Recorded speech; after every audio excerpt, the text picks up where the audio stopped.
कृष्ण गोपाल हरि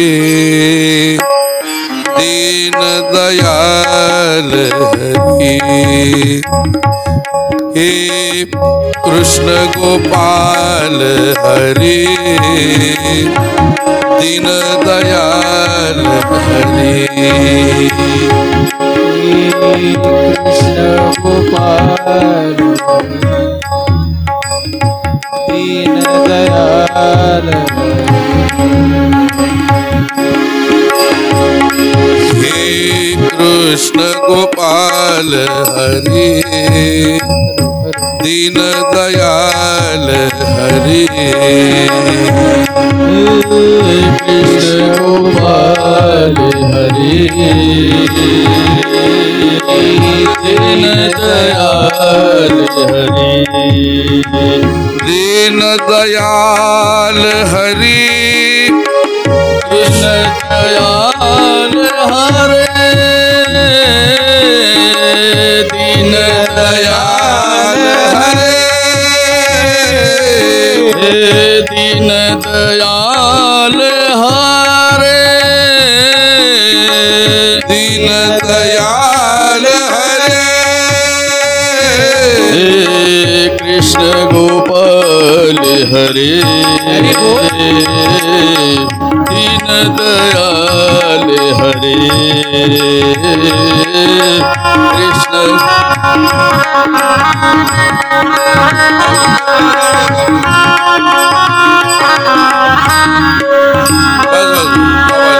रत हाके रण भूमि में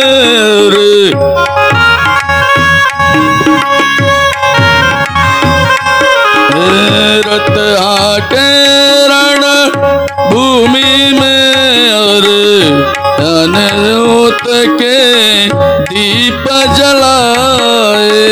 रत हाके भूमि मरे अनन के दीप जलाए। सुरस के सुरस ने सूरदास के रंग हुए। मन के इतनारी के मन के इतनारी के सदा प्रीत पाल हरे। दीन दयाल हरे कृष्ण गोपाल हरे। ओम दीन दयाल हरे।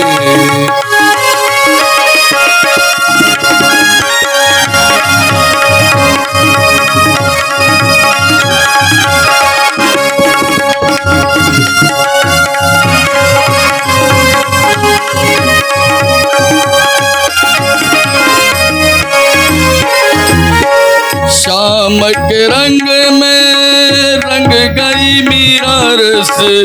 खान तो रस की खान हुए। शाम के रंग में रंग गई हृदय काल के हृदय रंग कान तो। शाम के रंग में शाम के रंग में शाम के रंग में रंग गई मीरा रस। खान तो रस की खान हुए। मगे रंग में रस रस की खान होए मैंने। जग से आंखें बंद करे तो सूरदास ने दर्श किए।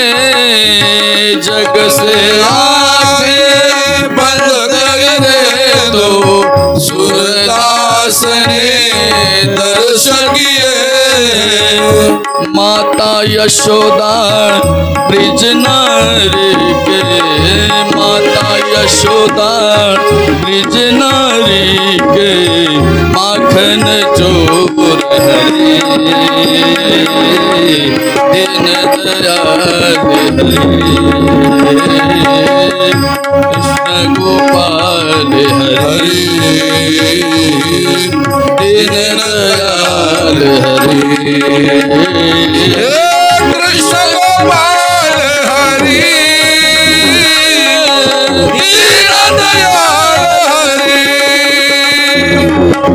कृष्ण गोपाल हरि दीन दयाल हरि गोपाल कृष्ण भगवान की अरविन्दं मुखारविन्दे विनिवेशयन्तं वटस्य पत्रस्य पुटे शयानं बालं मुकुन्दं मनसा स्मरामि वटस्य पत्रस्य पुटे शयानं वटस्य पत्रस्य पुटे शयानं बालं मुकुन्दं मनसा स्मरामि बालं मुकुन्दं मनसा स्मरामि स्वर सुटतोय श्री कृष्ण गोविंद हरे मुरारे हे नाथ योगेश्वर वासुदेव जिह्वे पिबस्वामृतमेव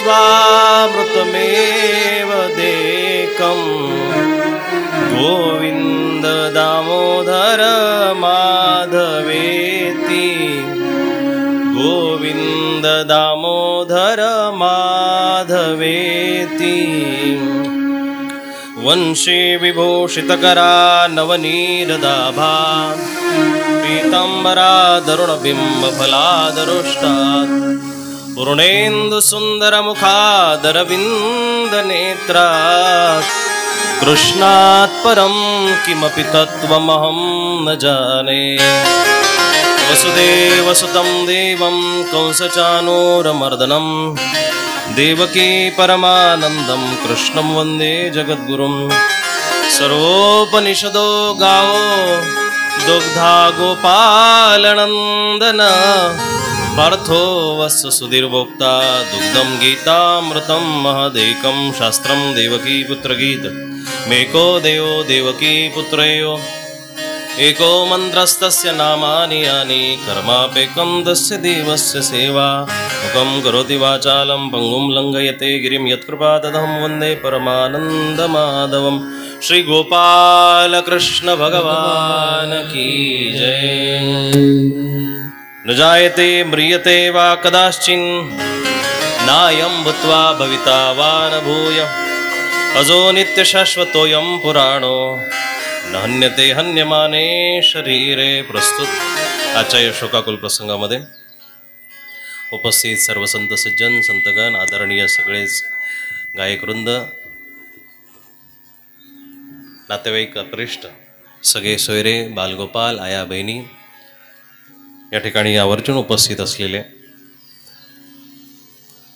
आदरणीय बाबा कीर्तनकार बाबा प्रवचनकार बाबा आदरणीय आमचे संत महंत उपस्थित तपस्विनी वर्ग आणि सर्व शुकाकुल अंतकरणाने जमलेल्या भाविक श्रोत्यांना सेटिंग जमलेली नाही आहे त्याचा आवाज माझ्यापेक्षा जास्त आहे त्यांचा आवाज कमी करा मला व्यवस्थित रिटर्न द्या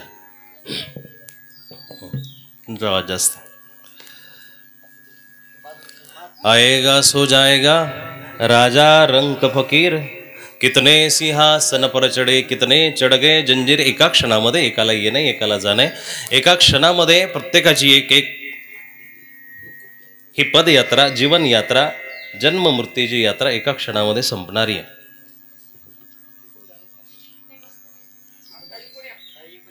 आपण लढा लावा आणि ते पाखरू अचानकपणे आपल्या समोरून उडून जावं। आपल्याला त्याला 2-4 दिवसाची सवय लागलेली असते त्या सवयीप्रमाणे ते आपल्या समोर यावं, 2-4 दिवस त्यांनी आपल्याशी लळा लावावा, आपण सुद्धा त्याच्याशी लळा लावा, त्याला 4 दाणे टाकावेत आणि अचानकपणे ते 5व्या दिवशी न दिसतं व्हावं. तशीच काही गत माणसाची आहे, तशीच काहीशी गत ह्या जीवनाची आहे. इको थोडं जास्त आहे. तशीच ह्या जीवनाची गत आहे की एका क्षणामध्ये माणूस जन्मतो, इथं आई होतो, दादा होतो, भाऊ होतो, मामा होतो, काका होतो, याची सगळी नाती इथं जुळतात आणि जुळल्यानंतर अचानकपणे एक दिवस येतो, काळाचा बोलावा येतो, काळाची उडी पडते आणि एका क्षणामध्ये तो नाहीसा पण होतो. हे पुनरपी जननम पुनरपी मरणम ह्या रहाट गाडग्यामध्ये चाललेलं जीवनचक्र आहे. हे जीवनचक्र एखाद्या प्राण्यासोबत आपल्याला लळा लागला तर त्याची ममता आपल्याला आठवण हुरूर लावते, पण जिता जागता माणूस गेल्यानंतर नक्कीच माणसाच्या हृदयात कालवाकालव होत असते. आप्पा आपल्यामधून निघून गेले आणि एखादं कामाचं जनावर गेलं, बिनकामाचं गेलं तरीही आपण व्याकुळ होतो. एखादं झाड तुटलं तरीही व्याकुळ होतो. एखादी वस्तू हरवली तरी व्याकुळ होतो. खिशातली 10 रुपये 50 रुपये हरवले तरी व्याकुळ होतो. जिता जागता माणूस जो 50, 60, 70 वर्ष आपल्यासोबत राहिला आणि त्याही सोबत धर्मवंतांची कमी आहे जगामध्ये, पण धर्मवान माणसं जगातून गेले ना दादा तर 1000 माणसांचा समुदाय गेल्यासारखा आहे. 1000 पापी गेले तर जग बंद पडत नसतं, पण एक धर्मवान गेला तर 1000 लोकांची उपजीविका बंद आहे. उपजीविका नुसती पोटापुरती मर्यादित नसते. उपजीविका ही नुसती खायपुरती मर्यादित नसते. उपजीविका ही बुद्धीची उपजीविका असते. ज्याला बुद्धीला भोजन देता आलं, ज्याला खऱ्या अर्थानं बुद्धी व्यवस्थित ठेवता आली, व्यभिचारिणी बुद्धी संपवून अव्यभिचारिणी बुद्धी ज्याला करता आली आणि परमात्म्याच्या चरणापर्यंत जाणारा हा रस्ता ज्याला धरून ठेवता आला आणि शेवट तिथं ईश्वराच्या चरणाजवळ ज्याला करता आला ना दादा, तोच खरा धर्मवान, तोच खरा बुद्धिमान, तोच खरा ह्या जगामध्ये काही ना काहीतरी ठेवण्यासाठी, समजण्यासाठी आणि ह्या जगातून ऋण फेडण्यासाठी आलेला आहे. आज या ठिकाणी आमच्या आदरणीय पूजनीय संत महंत उपस्थित आहे. या ठिकाणी हरिभक्त परायण असलेले संजय महाराजजी हेही या ठिकाणी उपस्थित आहेत. संप्रदायामध्ये विशेष करून सगळ्या धर्मांचं एक संमेलन, सगळ्या धर्मांचे शुद्ध विचार मांडणारे सगळे संत श्रेष्ठ या ठिकाणी उपस्थित आहेत. अबाप दोडे महाराज आहेत, जनार्दन गायकवाड आहेत, अबाप अरुण महाराज वाळके आहेत, जे मला साथ देत आहे, मंगेश महाराज निकम आहे, अरुण महाराज या ठिकाणी, उद्धव महाराज पण आलेले आहेत, गायक आहेत आणि उत्कृष्ट पद्धतीनं तुमचं आता मी 10 मिनटं ऐकलं. सुरुवात खूप सुंदर आहे. तर आम्ही ज्या प्रदेशामधून, आम्ही ज्या भागातून येतो त्या ठिकाणी 10वे जे पार पडतात ते सकाळी 7च्या टोकाला पार पडतात. 7 वाजता तिथं 10वा होतो. 7, 7:30 वाजता कावळा शिवून निघून जातो. 9 वाजता तिथं तुम्हाला फक्त ते उष्टावळी वेचण्यासाठी आलेले दिसतील, बाकी कोणीही दिसणार नाही. वेगवेगळ्या प्रथा आहेत. तिकडं थोडंसं खाली जर उतरलं, दिंडोरीच्या पुढं जर गेलं, पेठ सुरगाणा भागामध्ये जर गेलं तर तिकडं बाबा आदल्या दिवशी जावं लागतं. आदल्या दिवशी जाऊन तोच प्रवचनकार आदल्या दिवशी गेला की त्याने आदल्या दिवशी प्रवचन करायचं पूर्ण रात्र 2 तास त्यांनी प्रवचन द्यायचं. व्यवस्थित तिथं जमलेली मंडळी असते त्यांना सांगायचं आणि दुसऱ्या दिवशी सकाळी सुद्धा परत ते 2 तास प्रवचन द्यायचं. ह्या वेगवेगळ्या प्रथा आहे. तिकडं शहाद्या भागामध्ये 10व्याच्या आदल्या दिवशीच 10वा उरकला जातो. दुसऱ्या दिवशी त्याचं विशेष करून काही नसतं. दुसऱ्या दिवशी थोडेसे केस वगैरे काढणे, अशा वेगवेगळ्या प्रथा आहे. अनेक संस्कृतींना नटलेला हा आपला समुदाय, याला सनातन संप्रदाय असं म्हणतात. त्याच्या खालच्या या सगळ्या शाखा आहेत. आताच बाबा माझ्याशी बोलत असताना एकच वाक्य मी तिथं वापरलं की जे तुम्हाला त्याच्यावरतीच आता 1 तास 1.5 तास जेवढं ऐकायचं ते त्याच वाक्याच्या आशयाने आपण नदीचं पात्र बघा. नदीचं पात्र ज्या ठिकाणून निघालं त्या ठिकाणी छोटंसं आहे, पण ते पुढं वाढत गेलं, त्याला किनारे प्राप्त झाले. सुरुवातीला किनारे नाही आहे बरं का, प्रमाण नीट लक्षात घ्या. सुरुवातीला कुठल्याच नदीला किनारे नाही आहे, फक्त प्रवाह आहे. पण तो प्रवाह कुठंतरी भ्रष्ट झाला, तो प्रवाह वाढत गेला आणि तो प्रवाह वाढत गेल्यानंतर त्या प्रवाहाला दोन्ही बाजूचे किनारे लागले, काठ लागले आणि मग काठ लागल्यानंतर तरी ती नदी विस्तृतपणे संथपणे वाहत राहते. पुढं गेल्यानंतर ती नदी थांबत नाही. तिचा प्रवास चालू राहतो आणि शेवट कुठं सागरापर्यंत जाऊन मिळते. नदीना विचार करायला पाहिजे होता की ह्या काठावरची माणसं खूप चांगली आहे, ह्या काठावरची माणसं खूप आनंदी आहे, ह्या काठावरची माणसं खूप प्रसन्न आहे, सदन आहेत, मी ह्याच काठावरच्या लोकांना पाणी दिलं पाहिजे. ह्या काठावरची वाईट आहे, ह्या काठावरच्या लोकांना पाणी नाही दिलं पाहिजे. पण दादा, नदीचा प्रवाह कुठल्याही काठाचा नसतो. त्याच पद्धतीनं बाबा सांप्रदायिक माणूस म्हणजे धर्मवान माणूस, ज्याला खऱ्या अर्थानं धर्म कळला, तो कुठल्याच संप्रदायाचा नसतो, कुठल्याच समाजाचा नसतो, कुठल्याच धर्माचा नसतो. तो फक्त तो प्रवाह केशवम प्रतिगच्छती, त्याच्यापर्यंत जाण्यासाठी झटत असतो.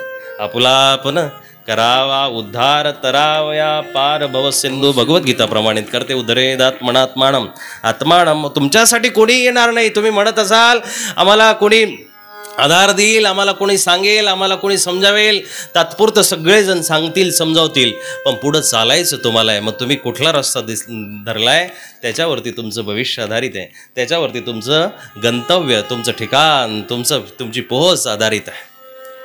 आजच्या चिंतनासाठी खऱ्या अर्थानं आता विस्तृतपणे प्रवचन करण्यापेक्षा मी ह्या विषयाला धरूनच तुम्हाला जीवनाचे काही मूल्य मला सांगावेसे वाटतात, जे श्रीमद भगवद्गीतेनं सांगितले. 3 महत्त्वाची प्रमाणं संप्रदायामध्ये आहेत.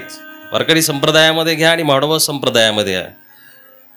3 प्रमाण आहेत. एक भगवंत प्रमाण, दुसरं संत प्रमाण आणि तिसरं ग्रंथ प्रमाण. बाकी वाढत वाढत आपल्याला न्यायचे ते तितके नेता येईल आपल्याला.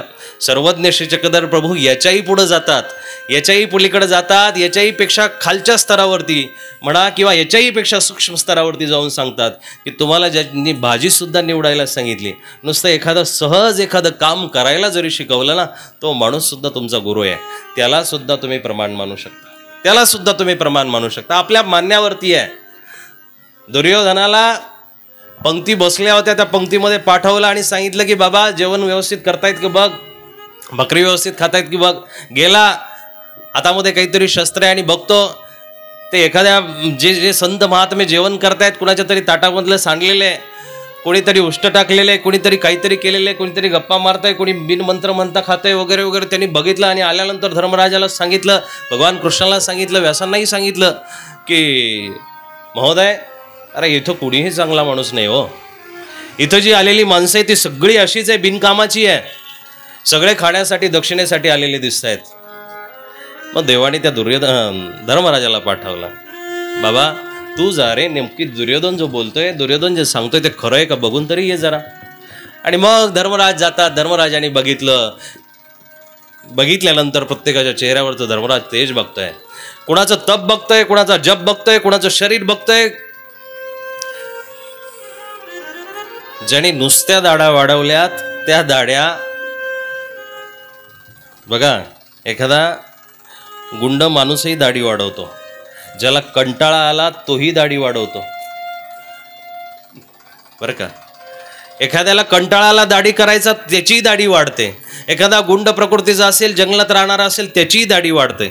आणि एका तपस्वी माणसाचीही दाढी वाढते बरं का. तिघांच्याही दाढ्या वाढतात, पण तिघांच्या दाढ्यांवरून, त्यांच्या चेहऱ्यावरून कळत असतं की हा माणूस तापलेला आहे का करपलेला आहे. करपलेल्या माणसांच्या दाढ्या ह्या तुम्हाला राकड दिसतील, तामस दिसतील, आणि तापलेल्या तपस्वी माणसांच्या दाढ्या तुम्हाला लक्षणं सांगतील, सत्वाचं लक्षण सांगतील. सात्विक पद्धतीनं धर्म केलाय, जप केलाय याचं ते प्रमाण देते. धर्मराज गेले आणि धर्मराजाने बघितलं की दाढ्या पण वाढलेल्या आहे, सगळं काही वाढलेलं आहे, चेहऱ्यावरती तप झळकतंय, ओज झळकतंय, सगळं तप त्यांनी ते बघितलं. धर्मराज सगळ्या सभेमध्ये फिरला, त्या पंक्तीमध्ये फिरला आणि शेवटी आल्यानंतर, का रे बाबा, जे दुर्योधनाने सांगितलं तसं काही चित्र दिसलं का? तो देवाला म्हणतो, देवा अरे एवढी चांगली माणसं इथं गोळा झालेली आहे, एवढी तपस्वी माणसं गोळा झालेली आहे, काहींचं काय काय आयुष्य, काय तप आहे हे नवर्ण नाही आहे, आणि त्यांच्या पायाची आपण धूळ सुद्धा नाहीये, असे हे संत महात्मे या ठिकाणी गोळा झालेले. आणि अशा संत महात्म्यांमध्ये कसला दुर्गुण असू शकतो?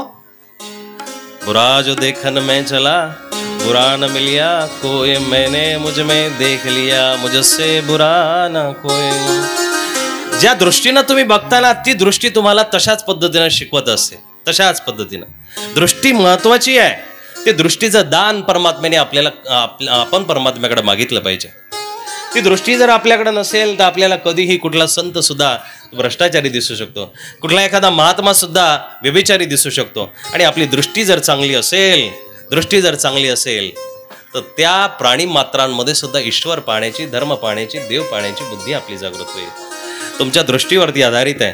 परमात्म्याने ह्या 2 डोळ्यांच्या द्वारे तुम्हाला हे जगामध्ये व्यवहार करायला सांगितलं. ह्या 2 डोळ्यांच्या द्वारे, हे 2 डोळे ज्याचे ज्ञानी आहेत, मांसाच्या चक्षुंना बंद करून ज्ञानाच्या चक्षुंना जो माणूस उघडं करतो त्याला ह्या जगामध्ये हा जो पसरलेला पसारा आहे ना, या पसाऱ्यामधून काय घ्यायचं आणि काय सोडायचं हे कळत असतं. ज्ञानचक्षु ज्याचे उघडे आहेत. आणि मग सदैव प्रयत्न चालू आहे. 800 वर्षापासून मानवभाव संप्रदायाचा प्रयत्न आहे. 800 वर्षापासून वारकरी संप्रदायाचा प्रयत्न आहे. नवे युगानुयुगाचा भगवान गोपाल कृष्ण अर्जुनाला समजावून सांगतात की सकाले नेहमता योग नष्ट परंतप. पण हा योग मी जो अर्जुनाला सांगितलाय त्याच्याही पलीकडे जो सुरुवातीला सांगितला ना, युवस्वते योगान प्रोक्तवान हमव्ययम, त्या म्हणूला सुरुवातीला सांगितला. म्हणजे धर्म सुरुवातीला आलेला आहे, पण त्याला सकाले नेहमता, अनेक काळ गेल्यानंतर थोडंसं त्याच्यामध्ये व्यभिचारीपणा येतो, थोडंसं त्याच्यामध्ये मिश्रता येते. व्या मिश्रेन वाकेन, ते वाक्य मिश्रित होतात, मतांतर होतात आणि मग ते पाठ इकडं जातात, काही तिकडं जातात, तिकडं गेल्यानंतर इकडं जातात. पण सगळ्या पडलेल्या पाण्याचा आकाशात पतितम तोयम, ज्या पद्धतीनं ते आभाळातलं पडलेलं पाणी जमिनीवरती पडतं, पण सगळ्या पाण्याचा प्रवास समुद्राकडे आहे. तसा प्रत्येक माणसाचा गीता प्रमाण देते की शेवटपर्यंत भगवंत झगडतात ते याच्यासाठी की प्रत्येक जीवाला ज्ञान झालं पाहिजे, प्रत्येक जीव उद्धारला गेला पाहिजे आणि प्रत्येक जीवाला भगवंताची जागा भेटली पाहिजे, चरणाची जागा भेटली पाहिजे, मोक्ष मिळाला पाहिजे. आप्पांनी आपल्या जीवनाला खऱ्या अर्थानं अर्थ दिलेला आहे. निरर्थक जीवन नाहीये आपलं, पण आपण त्याला घालवतो. पुन्हा पुन्हा जन्माला येतो, पुन्हा पुन्हा मरतो, मरण्यासाठी जगतो, जगण्यासाठी मरतो, एवढाच व्यापार आपला चालू असतो. पण याच्याही पलीकडे जर काही असेल ना, बघा पुरुषार्थाची जी 4 नावं आहे ना, ती खूप अर्थकारी नावं आहेत, अर्थयुक्त नावं आहेत. धर्म, अर्थ, काम, मोक्ष, हे आपल्या जीवनाचे खऱ्या अर्थानं 4 पैलू आहेत. ते पैलू असे आहेत की सुरुवातीला तुम्ही जर धर्मवान असाल तर धर्माने अर्थ कमवा. काय? धर्माने अर्थ कमवा. मग अर्थ हा नुसता पैसा नाही आहे. अर्थ म्हणजे तुमच्या जीवनाचा अर्थ आहे, तुमच्या जगण्याचा अर्थ आहे, तुमच्या समाजाचा अर्थ आहे, तुमच्या राहण्याचा अर्थ आहे, तुमच्या चालण्याचा, बोलण्याचा, सगळ्याचा अर्थ आहे. निरर्थक काहीच नाही आहे, निरर्थक काहीच नाही आहे. त्याच्यामध्ये अर्थ शोधता आला पाहिजे. आमच्या माता माऊल्या जेव्हा एखाद्या घरातली कपडा खराब होतो, प्रापंचिक असल्याचं लक्षण आहे बाबा, की जेव्हा एखादा कपडा खराब होतो आणि खराब झाल्यानंतर तो कपडा सहजासहजी फेकून देत नाही, मग धुतात. एखाद्या लहान लेकराची अंडरवेअर असेल, मोठ्या माणसाची असेल, त्याला धुतात, पिळतात, पिळल्यानंतर त्याला किचन पुसायला नेतात. आता किचन पुसायला नेल्यानंतर ती हळूहळू ते तेलकट पुसून चिकट होते. चिकट झाल्यानंतर आता तरीही त्या माऊलीला ती फेकू वाटत नाही, ती तरीही त्याला 2-3 वेळा साबणामध्ये धुते. मग धुतल्यानंतर आता किचनच्या पुसायच्या लायकीची राहिली नाही, मग बाहेर टाकते. कुठं टाकलं? दरवाजाजवळ कुठंतरी टाकलं, तिथं पाय पुसायला होईल, चपला पुसायला होईल, तिथं टाकलं. आता तिथूनही ती काही दिवस तिचा प्रवास झाला आणि प्रवास झाल्यानंतर तिथून तो प्रवास तरीही नाशाकडे जात नाही, संपत नाही. तिनं ती उचलली आणि उचलून कुठंतरी साईडला बाजूला ठेवली. कशासाठी? म्हटलं जर पावसा पाण्याचं जर सरपण ओलं झालं तर हा कोरडा कपडा असला म्हणजे यांनी पटकन चूल पेटवता येईल. त्या अंडरवेअरचा प्रवास कुठं झाला? माणसं इतकीही प्रापंचिक असतात की फाटलेली अंडरवेअरही सहजासहजी फेकू देऊ वाटत नाही माणसाला. मग मला वाटतं तुमचं जीवन इतकं अनमोल आहे. लाख करोडी काया दिनी अंग अंग अनमोल, ऐसे अनमोल तनको तू माटी में मत मोल.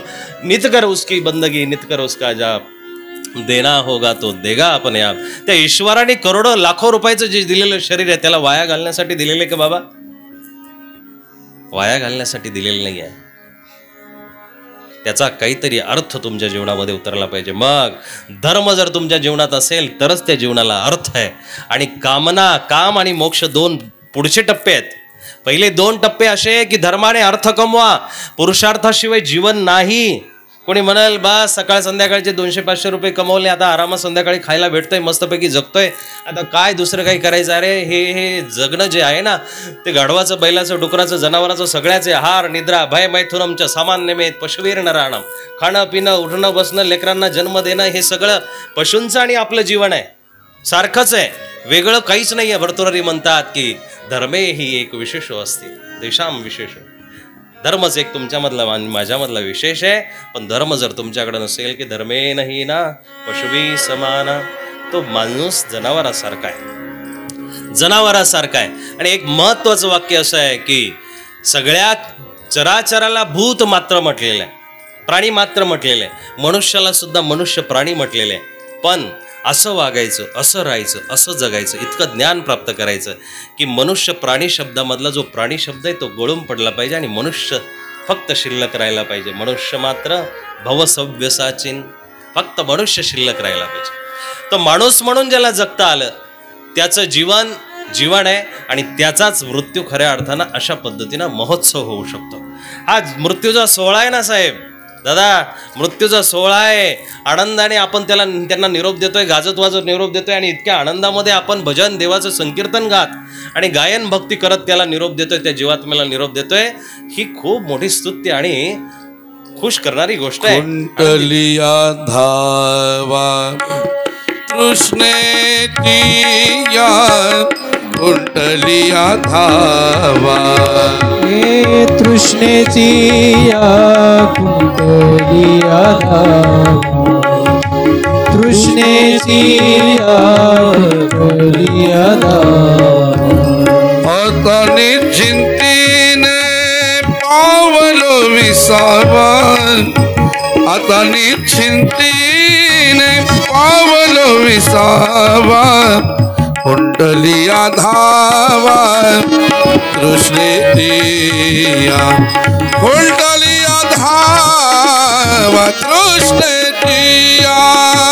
तनी सिंधीने पावलो विसावा, आता निश्चिंतीने पावलो विसावा, कुंडलिया धावा तृष्णेतिया, हे कुंडलिया धावा तृष्णेतिया, तृष्णेतिया.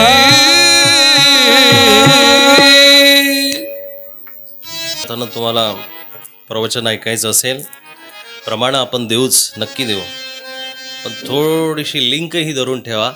शेवट कसा करायचा आहे आणि 10व्याचं प्रवचन साचेबद्ध कसं असतं. मला काही खूप 100% येतं असं नाही आहे, पण जे गुरुप्रसाद, ग्रंथप्रसाद, भगवंत प्रसाद त्या पद्धतीनं 10व्याच्या प्रवचनामध्ये काय ऐकायला पाहिजे हे दुसऱ्या अध्यायामध्ये ज्या पद्धतीनं सांगितले तेही आपल्याला ऐकायचं. असो, अशा पद्धतीनं जीवन जगत असताना ह्या सगळ्या गोष्टी आपल्याला लक्षात घेतल्या पाहिजे.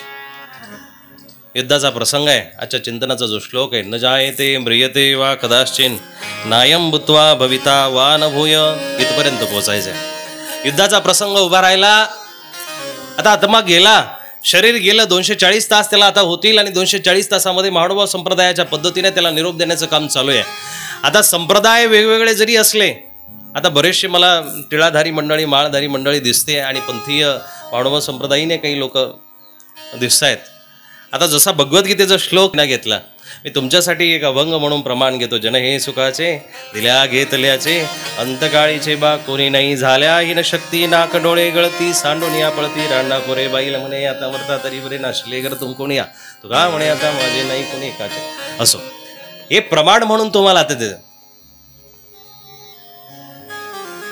आपण इतके बारीक आणि अल्पबुद्धीचे माणसं आहोत, आपण त्याला प्रमाणितच करू शकत नाही. पण तरीही संत ज्ञानेश्वर महाराज म्हणतात की तुझी निळळे कोटी चंद्रप्रकाश, एका चंद्राच्या प्रकाशाने तू चमकणार नाही, म्हणून दुसऱ्या 2, 3, 4 कोटी चंद्रप्रकाश. आपल्याला याच्या पुढचं दिसत नाही म्हणून आपल्याला हेच प्रमाण द्यावे लागतील.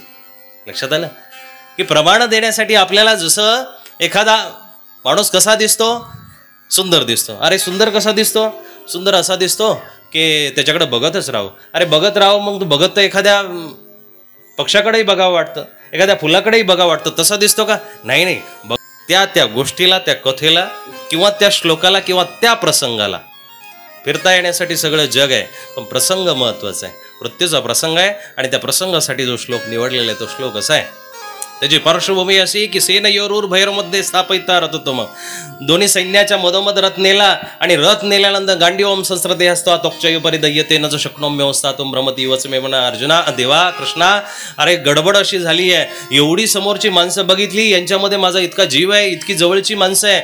भलेही 12 वर्ष मी वनवासात राहिलो, 13 वर्ष वनवासात राहिलो, पण लांब गेलेल्या सुनेला विचारा की माहेरचे तिला जीव लावत नसले तरीही त्यांच्या पायाजवळ बसावं वाटतं. अर्जुन म्हणतो की देवा, अरे गडबड अशी झाली की इतक्या दिवसांनी आता हे सगळे बघितले, आता मला कुठंतरी आतून कळवळल्यासारखं वाटतं, ही माणसं माझी वाटतायत. आणि मग इतकं इतकं त्याला भरभरून आलेलं आहे, साधं भरभरून आलेलं नाही. नरश्रेष्ठ अर्जुन देवाजवळ गेलेला, देवाजवळ बसलेला आणि देवत्वाला प्राप्त झालेला. काय तुम्ही जाणकार मंडळी म्हणून मी थोडं क्लिष्ट बोलतोय बरं का. हां, मला दादांनी साहेबांनी अगोदरच सांगितलं की बाबा इथं जाणकार आहे. म्हटलं जाणकार आता आम्ही आमचे 32-35 वर्ष चालले त्याच्यामध्ये, बघू आता किती समजतंय. जातानी कोणी म्हणाल ते बरोबर, तुम्ही हे प्रमाण तिथं सांगितलं ते प्रमाण. देवत्वाला प्राप्त झालेला, याला भगवद्गीता 10वा अध्याय पांडवानाम धनंजय, देवानी अर्जुनाची आणि आपली बरोबरी केलेली आहे म्हणून देवत्वाला प्राप्त झालेला. देवाजवळ बसणं, देवाला प्राप्त होणं याच्यामध्ये फरक आहे. देवाजवळ बसणारे आपण सगळे आहोत, पण देवाला प्राप्त होणारे आपण नाही आहे. कसं? कारण आपल्याला ये माया जगमोहिनी मोहिया सब परिवार, जो फासा इस मोह में सो नहीं होवे पार. मोहामध्ये फसलेलं असल्या कारणानं आपण त्याच्या जवळ जाऊ शकत नाही. त्याच्या जवळ बसलेलं जरूर आहे. जसं देवाच्या मंदिरामध्ये जाण्याची प्रत्येकाला घाई आहे, पण देवाच्या जवळ जाण्याची कोणाला घाई नाही आहे. मंदिरामधून जात असताना लाईन जर लागलेली असेल तर आपण ती लाईन तोडतो आणि पुढं पटकन त्या लाईनीतून पुढं जाऊन देवाचं दर्शन घेण्यासाठी उतावळ झालेलं असतं. जसं काही देव आपल्याला भेटण्यासाठी तिथं उभा आहे, पण नाही, मूर्तीजवळ तुमचे चरण जाऊ शकतात, पण आचरण तुमच्या देवाजवळ जाऊ शकतं. देवाजवळ जाण्यासाठी आचरण महत्त्वाचं. परमात्म्याजवळ जाण्यासाठी आचरण जर सुंदर असेल, शुद्ध असेल, तरच तुम्ही देवाजवळ जाल. मी देवाजवळ जाणार. अर्जुनाने जे सांगितलं की बाबा त्वक्चैव परिदह्यते, त्वचा कापायला लागली. भगवद्गीता वर्णन करते, व्यास वर्णन करतात, संजय सांगतो की अर्जुनाची अशी दुर्बल अवस्था झालेली आहे की त्या दुर्बल अवस्थेला अर्जुन याच्यामुळे प्राप्त झाला की 12-13 वर्षांनी त्यांनी आपली जवळची माणसं बघितली आणि त्या जवळच्या माणसांना त्यांनी बघितल्यानंतर आता तो त्यांच्या विषयी आसक्त झालेला आहे. आसक्त झालेला आहे. ती आसक्ती माणसाला रडवते. मुलगा दारू प्यायला लागल्यानंतर घरातून बाहेर काढला पाहिजे. मांस खायला लागल्यानंतर, चुकीचं वागल्यानंतर, व्यभिचार करायला लागल्यानंतर बाहेर काढला पाहिजे. आपण त्याला झाकून ठेवतो, ही आसक्ती. बरं का? आसक्ती हा शब्द तुम्हाला तुमच्या पापाला झाकून ठेवायला लागतो. आणि अनासक्त म्हटल्यानंतर किंवा निरासक्त म्हटल्यानंतर पापाला तो उघड करत असतो. पापोहम पाप कर्महम पापात्मा पाप संभव त्राहिमाम कृपया देव. हे अनासक्त माणसाचं लक्षण आहे. पाप सहजासहजी माणूस सांगत नाही. पापी सगळे आहोत आपण, पण पाप ज्यावेळेस उघडं पडायला लागतं त्यावेळेस आपण झाकून ठेवायचा प्रयत्न करतो. उदाहरण म्हणजे एखाद्याने एखाद्याचं मर्डर केलं, हत्या केली, जाईल का पोलीस स्टेशनला हजर होईल? हजारामधला एखादा असतो की आता खूप उद्वेग झालेला आहे, त्याला जगायचंच नाही आहे म्हणून तो जातो तिथं जाऊन, पण तरीही त्याला 10-20 दिवस तो उद्वेग होत नाही आणि मग हळूहळू तो विचार करायला लागतो की कदाचित चुकलं असेल. पण तरीही बाहेरच्या जगाला जर तो उभगलेला असेल तर तो बिलकुल शेवटपर्यंत म्हणत नाही की मी चुकलेला आहे. मग तो त्या जेलमधून बाहेर आल्यानंतर परत ते उद्योग चालू करतो. म्हणजे काय की आसक्त बुद्धीनं जर कर्म केलं तर ते कर्म तुम्हाला आणखी पाप करायला भाग पडतं. पण अनासक्त बुद्धीनं जर केलं तर तुमचे पाप उघड पडतात. पाप माणसं सांगतात. ज्याला पाप सांगता आलं, बरं का, देव त्याच्याच अंतःकरणात येतो असतो. ज्याला पाप सांगता आलं, पाप ज्याला उघड करता आलं, दाखवता आलं, आपण पापाला झाकणारी माणसं आहोत. कधीतरी त्या इष्टाजवळ, परमात्म्याजवळ जा आणि परमात्म्याजवळ जाऊन त्याला प्रार्थना करा की त्वमेव माता च पिता त्वमेव बंधुश्च सखा त्वमेव विद्या द्रविणं त्वमेव सर्वं मम देव. हे ईश्वरा जगन्नियत्या परमात्म्या परमपिता, तुझ्याशिवाय कोणी नाही रे. आई म्हणावी, बहीण म्हणावी, भाऊ म्हणावा, बाप म्हणावा, ही सगळी स्वार्थाची नाती आहे. सगळी तात्पुरती नाती आहे. थोड्यासाठीची नाती आहे, थोड्यासाठीची नाती आहे. पण सदैव निरंतर जर कोण असेल तर परमात्मा आहे. सदैव तो आहे. आधी होता, अंती होता, आत्ता पण आहे. वर्तमानानुवर्तनते, तो आत्ता सुद्धा आहे. त्या परमात्म्याजवळ जे अर्जुनाचं रडणं आहे 12 वर्षांनी, याच्याकरता त्याला रडायला आलं. गुरुणत्वा इमान भावान श्रेयो भोक्त वैक्षमपीह लोके अत्वार्थ कामास्तु गुरुणेव भंजीय भोगान रुधिरपतिग्धान. या रक्तरंजित राज्याला उपभोगण्यापेक्षा, पृथ्वीचं राज्य करण्यापेक्षा भिक्षा मागितलेली बरी, भिक्षा मागितलेली बरी. अर्जुन असा रडायला लागला. देवानी सुद्धा ऐकून घेतलं त्याचं म्हणणं, ऐकून घेतलं पाहिजे. 18 अध्याय 17 अध्याय जे सांगितले देवानी ते 1 अध्यायाच्या हिशोबाने आहे. आपण ऐकून घेत नाहीये. एखाद्याचा वाद मिटवण्यापूर्वी स्वतःला ऐकून घेण्याची पात्रता थोडीशी वाढवा, ऐकून घ्यायची सवय लावा. आपल्यातले कान फक्त हाडा मांसाचे दिसत आहेत, त्या कानाचं ऐकणं आपण बंद केलेलं आहे. त्याच्यामुळं वाद जास्त निर्माण तयार व्हायला लागले. जिथं संवाद संपतो तिथं वाद निर्माण होत असतो. भगवद्गीता 3 टप्प्यामध्ये दिसते बाबा आपल्याला. पहिला अध्याय विषाद आहे. अर्जुन दुःखी झाला, विषादग्रस्त झाला, मोहग्रस्त झाला, म्हणजे विषादी झाला. विषादी झालेल्या माणसाने पुढच्या व्यक्तीशी संवाद साधायचा असतो. भगवद्गीता 3 टप्प्यामध्ये पहिला विषादग्रस्त झाला म्हणून भगवंताने संवाद साधला. श्रीकृष्ण अर्जुन संवादे, भगवद्गीतेच्या प्रत्येक अध्यायाच्या शेवटी हा श्लोक आहे. विषाद झाला म्हणून संवाद साधला, आणि संवाद साधला म्हणून भगवंताच्या प्रसादाला अर्जुन प्राप्त झाला. तत्प्रसादान मयाच्युत, हे अच्युत तेरी कृपा के बिना मेरा कुछ भी संभव नहीं है. हे अर्जुन तेव्हा प्राप्त झाला की त्याने आपला विषाद सांगितला, दुःख सांगितलं. दुःख आपण सांगितलं पाहिजे आणि समोरच्याने सुद्धा ऐकून घेतलं पाहिजे. पण आजकाल असं होतं की अशा खांद्यावरती रडल्या जातं की तोच खांदा लाऊडस्पीकरना जगाला ओरडून ओरडून सांगत असतं, अरे तो माझ्याजवळ रडला, त्याचं कारण असं आहे, त्याच्या घरातली पोरगी पळून गेली, पोरगा चुकीचा वागतोय, त्यांनी पोराने शिव्या दिल्या, असं झालं तसं झालं. माणसं रडून सांगतात म्हणून चुकीचे खांदे शोधू नका. नसलेला बरा, त्यापेक्षा संतांच्या पायाजवळ जा, चरणाजवळ जा. त्याहीपेक्षा भगवंताचा ग्रंथाचा आश्रय घ्या. ते भगवंत ग्रंथ संत तुम्हाला नक्कीच रस्ता दाखवतील. कारण जगामध्ये जे चाललंय ते वास्तविक जर बघितलं तर कोणी कुणाचं नाहीये. हे वाक्य नुसतं आपण तोंडातून काढतोय, पण त्याला एकदा अंतकरणातून काढून बघा, तेव्हा तुम्हाला खरं कळेल की खरंच कधी कुणीच कुणाचं नाहीये. खरंच कुणी कुणाचं नाहीये. न माता, न पिता, न भरतृ, न सखा, न बंधू, कोणी कुणाचं नाहीये.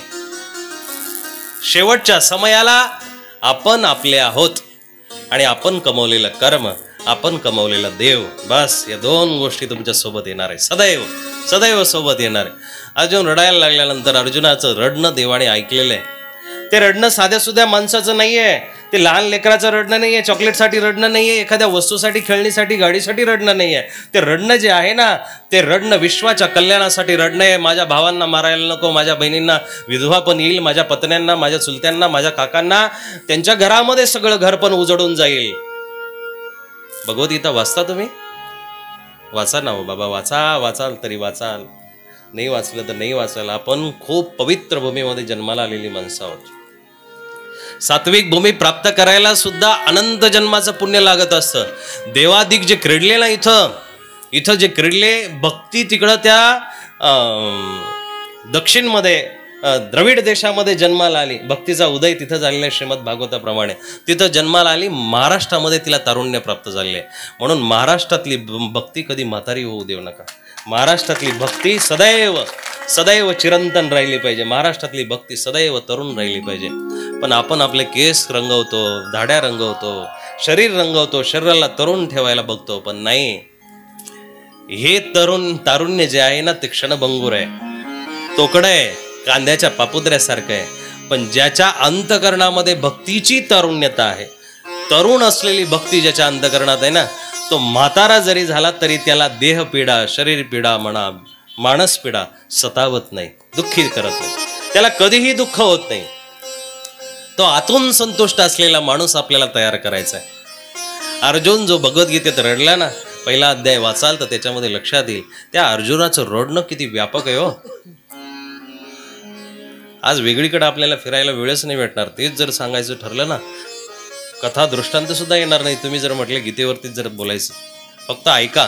तुमच्या माना डुलवलेल्या मला लगेच लक्षात येत आहे, पण जेव्हा माना थांबतील तेव्हा आपण लगेच गोष्ट सुरू करू एखादी, किंवा एखादं भजन म्हणायला.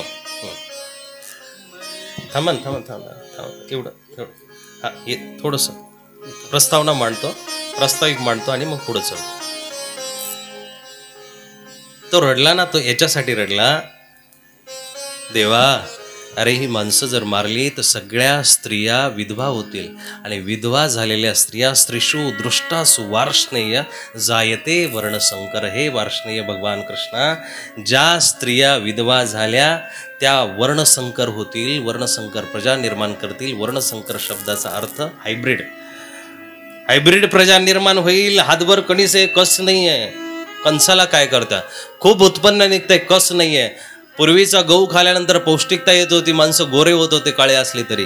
आत्ताचा गहू खाल्यानंतर डायबिटीज होते, आत्ताचा गहू खाल्यानंतर बीपी वाढतो. कस राहिलेलं नाहीये, दाणे वाढले पण त्यातली सकसता निर्माण जी पाहिजे ती निघून गेली. अर्जुन जो रडला त्यांनी ते रडणं सांगितलं आणि मग भगवंताला सुद्धा विचार करायला लागला. श्रीषु दृष्टासु वार्ष्णेय जायते वर्णसंकर. वर्णसंकर माणसं जन्माला येतील का? कारण ह्या जर स्त्रिया अशा विधवा झाल्या, स्त्रिया जर खराब झाल्या, स्त्रिया जर एकट्या पडल्या तर या स्त्रियांवरती कुणाचीही नजर पडेल. वाईटाची नजर जेव्हा पडली तर त्या स्त्रियांना बंधन राहणार नाही, त्यांचं शरीर कार्य चुकीच्या पद्धतीनं कार्य होईल आणि नको ते अत्याचारातून लेकरं निर्माण होतील. ती लेकरं संस्कारी नसणारे, कुव्यसनी असणारे, सगळ्या पद्धतीनं वाईट असणारे, ती धर्म करणार नाही, कर्म करणार नाही आणि समाज त्या काळी सगळा बाधित होऊन जाईल, सगळा समाज खराब होऊन जाईल. म्हणून देवा या स्त्रियांच्या पतींना जे काही मातुला, शशुरा, पोत्रा, शाला, सबंधिन सदा सगळे मामा, भाचे, सासरे, चुलते, काके जे जमलेले ना त्यांना मारणं चुकीचे, असं अर्जुनाचं रडणं आहे. तुम्हाला एवढंच माहिती असेल फक्त अर्जुनाने रथातून उडी मारली किंवा रथामध्ये विसृज्य सशरम चाप, फक्त तो चाप म्हणजे धनुष्यबाण टाकून दिला. पण का टाकून दिला हे सात्विक असलेल्या माणसाचं लक्षण आहे. स्वतःचे विरोधी शत्रू समोर आहे, स्वतःचे भाऊ जरी असले पण ते विरोधी एक सुईच्या कणावरती सुद्धा जागा देणार नाही असा म्हणणारा दुर्योधन समोर आहे. दुशासन समोर आहे, ज्या पत्नीला पतिव्रता म्हणून घरामध्ये द्रौपदीला आणलं होतं त्या द्रौपदीच्या वस्त्रांना हात घालणारा दुशासन समोर आहे. सगळे ते शकुनी समोर आहे, सगळी माणसं समोर आहे. आणि ज्या गुरूंच्या खांद्यावरती बसून अर्जुनांनी शस्त्र शिकला होता, शास्त्रविद्या शिकला होता, ते गुरु लोकही समोर आहे. भीष्म, द्रोण प्रमुखता, कृपाचार्य, भीष्माचार्य, द्रोणाचार्य सगळे समोर आहे. आणि त्या माणसांना बघून तो व्याकुळ झाला. आणि त्या माणसांचं म्हणणं कसंही असलं तरी अर्जुनाने जे म्हणणं मांडलेले ते रास्त म्हणणं आहे. पहिल्या अध्यायातलं हे सार आहे. ही पार्श्वभूमी याच्यासाठी की आपल्या दुसऱ्या अध्यायातल्या या श्लोकावरती चिंतन करायचं. देवाने ऐकून घेतलं हो, मस्तपैकी ऐकून घेतलं. दादा एक वाक्यही हे महत्वाचं आहे. भावनिक माणसालाच या जगामध्ये राजा होण्याचा अधिकार आहे. ज्याच्या भावना जिवंत आहे ना, निर्दयी माणूस या जगामध्ये जर राजा झाला ना तर तो स्वतःच्या घराला सुद्धा उद्ध्वस्त करू शकतो. त्याला बायका नसतात, मुलं नसतात, त्याला कुणाचं घेणं देणं नसतं, त्याला फक्त खुर्चीचं घेणं देणं असतं. पण भावनिक जर राजा जर झाला, जन्माला आला ना, तर तो ह्या जगामध्ये धर्मसत्ता जिवंत ठेवेल, या जगामध्ये गरिबाची सत्ता जिवंत ठेवेल, या जगामध्ये राजसत्ता, समाजसत्ता जिवंत ठेवेल. पण अधर्मी जर राजा जर झाला ना तर त्या राज्यातली प्रजा सुद्धा भ्रष्ट होऊन जाईल, त्या राज्यातली प्रजा सुद्धा भ्रष्ट होऊन अधर्माला लागेल आणि त्याच जगामध्ये, त्याच राज्यामध्ये दुष्काळ येईल, त्याच जगामध्ये राज्यामध्ये नको त्या आपदा येतील, विपदा येतील, सगळे काही कष्ट त्या राज्यावरती येतात. म्हणून राजा महत्वाचा आहे. अर्जुनाला राजा होण्याचा अधिकारच याच्यामुळं भगवंताने दिलेला आहे की तो सगळ्या बाजूना विचार करतो, सगळ्या बाजूना त्या परिस्थितीचा विचार करतो आणि मग भगवंताला म्हणतो की मला हे युद्ध जमणार नाही, रडतो आणि थांबतो. तेव्हा भगवंताने त्याला आता दुसऱ्या अध्यायामध्ये समजायला सुरुवात केली की बाबा हे रडणं चांगलं नाही आहे तुझं. पण असं गोंजारून समजावण्याऐवजी देवाने पहिल्यांदा त्याला एक शिवी दिली. शिवी याच्याकरता म्हटल्या जाईल बाबा, शहाण्याला शब्दाचा मार. अर्जुन साधा सुद्धा माणूस नाही आहे, पुरुषोत्तम आहे. पुरुषोत्तमाच्या लेवलला पुरुषोत्तमच उभा राहतो, उत्तम पुरुष. भले याच्यामध्ये 99% असतील, 98 असतील, 90% असतील, पण हाही उत्तमच पुरुष आहे. द्वाविमो पुरुषो लोके क्षरक्षाक्षर आहे. हा क्षर आहे आणि तो अक्षर आहे, बस एवढाच फरक आहे. तो अक्षर आहे आणि हा क्षर आहे, दोघंही उत्तम पुरुष. आणि मग तो त्याला शिवी दिली म्हणतात भागवतकार, ग्रंथकार, शास्त्रकार म्हणतात शिवी दिली. पण शिवी नाहीये, तो शहाण्याला शब्दाचा मार आहे. का? क्लैब्यम मास्म गमपार्थ, क्लैब्य शब्द याच्याकरता वापरला, ही शिवी आहे. त्याला नपुंसक म्हटलेलं आहे. नपुंसयती इति नपुंसकाः, पुमान पुंसयती इति पुरुषः. त्या व्याख्या आहेत पुरुषाच्या, ती पुरुषाची व्याख्या तिथं कुठंतरी कमी पडली म्हणून अर्जुनाला नपुंसक वापरलेले. पण याच्याही पलीकडे एक प्रमाण आहे त्याला. क्लैब्य शब्द म्हणण्याचा अर्थ असा की 12 वर्ष वनवासामध्ये गेला, 12 वर्ष वनवासामधून निघाल्यानंतर 1 वर्ष अज्ञातवासामध्ये गेले. अज्ञातवासामध्ये अर्जुन काय झाला होता? बृहन्नडा झाला होता. बृहन्नडा म्हणजे स्त्री झाला होता, तृतीय लिंगी झाला होता. आणि ते 1 वर्ष तो ऍक्टिंग करत होता. 1 वर्ष ऍक्टिंग केली, लगेच युद्धाची तयारी झाली, युद्धासाठी आला आणि आल्यानंतर देवासमोर रडला. रडल्यामुळं भगवंताला असं वाटलं की अरे हा 1 वर्ष तिथं राहिलाय, कदाचित याच्यामध्ये ती ऍक्टिंग अजून जिवंत तर नाहीये ना. म्हणून त्याला भगवंताने शिवी दिली, क्लैब्यम मासगम पार्थ, तुझं जे वर्तन आहे ते थोडंसं नपुंसकासारखं आहे, ते जर कॅरेक्टर तुझ्या अंगात असेल काढून टाक. बसलं. म्हणून अर्जुनाला तो शब्द वापरला. पण शहाण्याला शब्दाचा मार. एका शब्दापलीकडे देवाने त्याला काहीच बोललेलं नाहीये. भरपूर काही बोलू शकला असता, पण नाही बोलला देव. पुढं समजायला सुरुवात केली. अशोचानन्य वशोचस्तम प्रज्ञावादंश भाषते. शहाण्या माणसाला कधीही शोक होत नाही. आपा गेले तर चांगल्या ठिकाणी गेले. मनामध्ये आनंद पाहिजे, मनामध्ये दुःख नाही. आपल्यातून गेले हे दुःख जरी असेल, पण चांगल्या ठिकाणी गेले याचं सुख आहे. पोरगी आपल्या घरातून निघून जाते, याचं डोळ्यामध्ये अश्रू येतात. पोरीला निरोप देत असताना आपण दुःखी होतो, पण तिचं ते समोरचं वैभव पाहून दुसऱ्या डोळ्यामध्ये आनंदाचे अश्रू सुद्धा येतात. हाच सेम असाच भाग आहे. कन्या सासुराशी जाय मागे परतोनी पाय. कन्या सासुराशी जाय, कन्या सासुराशी जाय, कन्या सासुराशी जाय, कन्या सासुराशी जाय. मागे परतोनी पाहे, मागे परतोनी पाहे,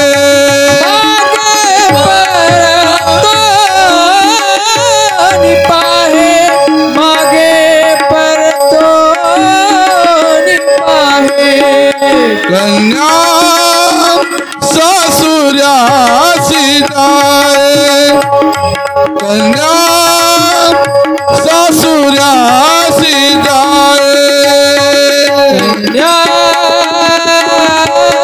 सासुराशी जाय, कन्या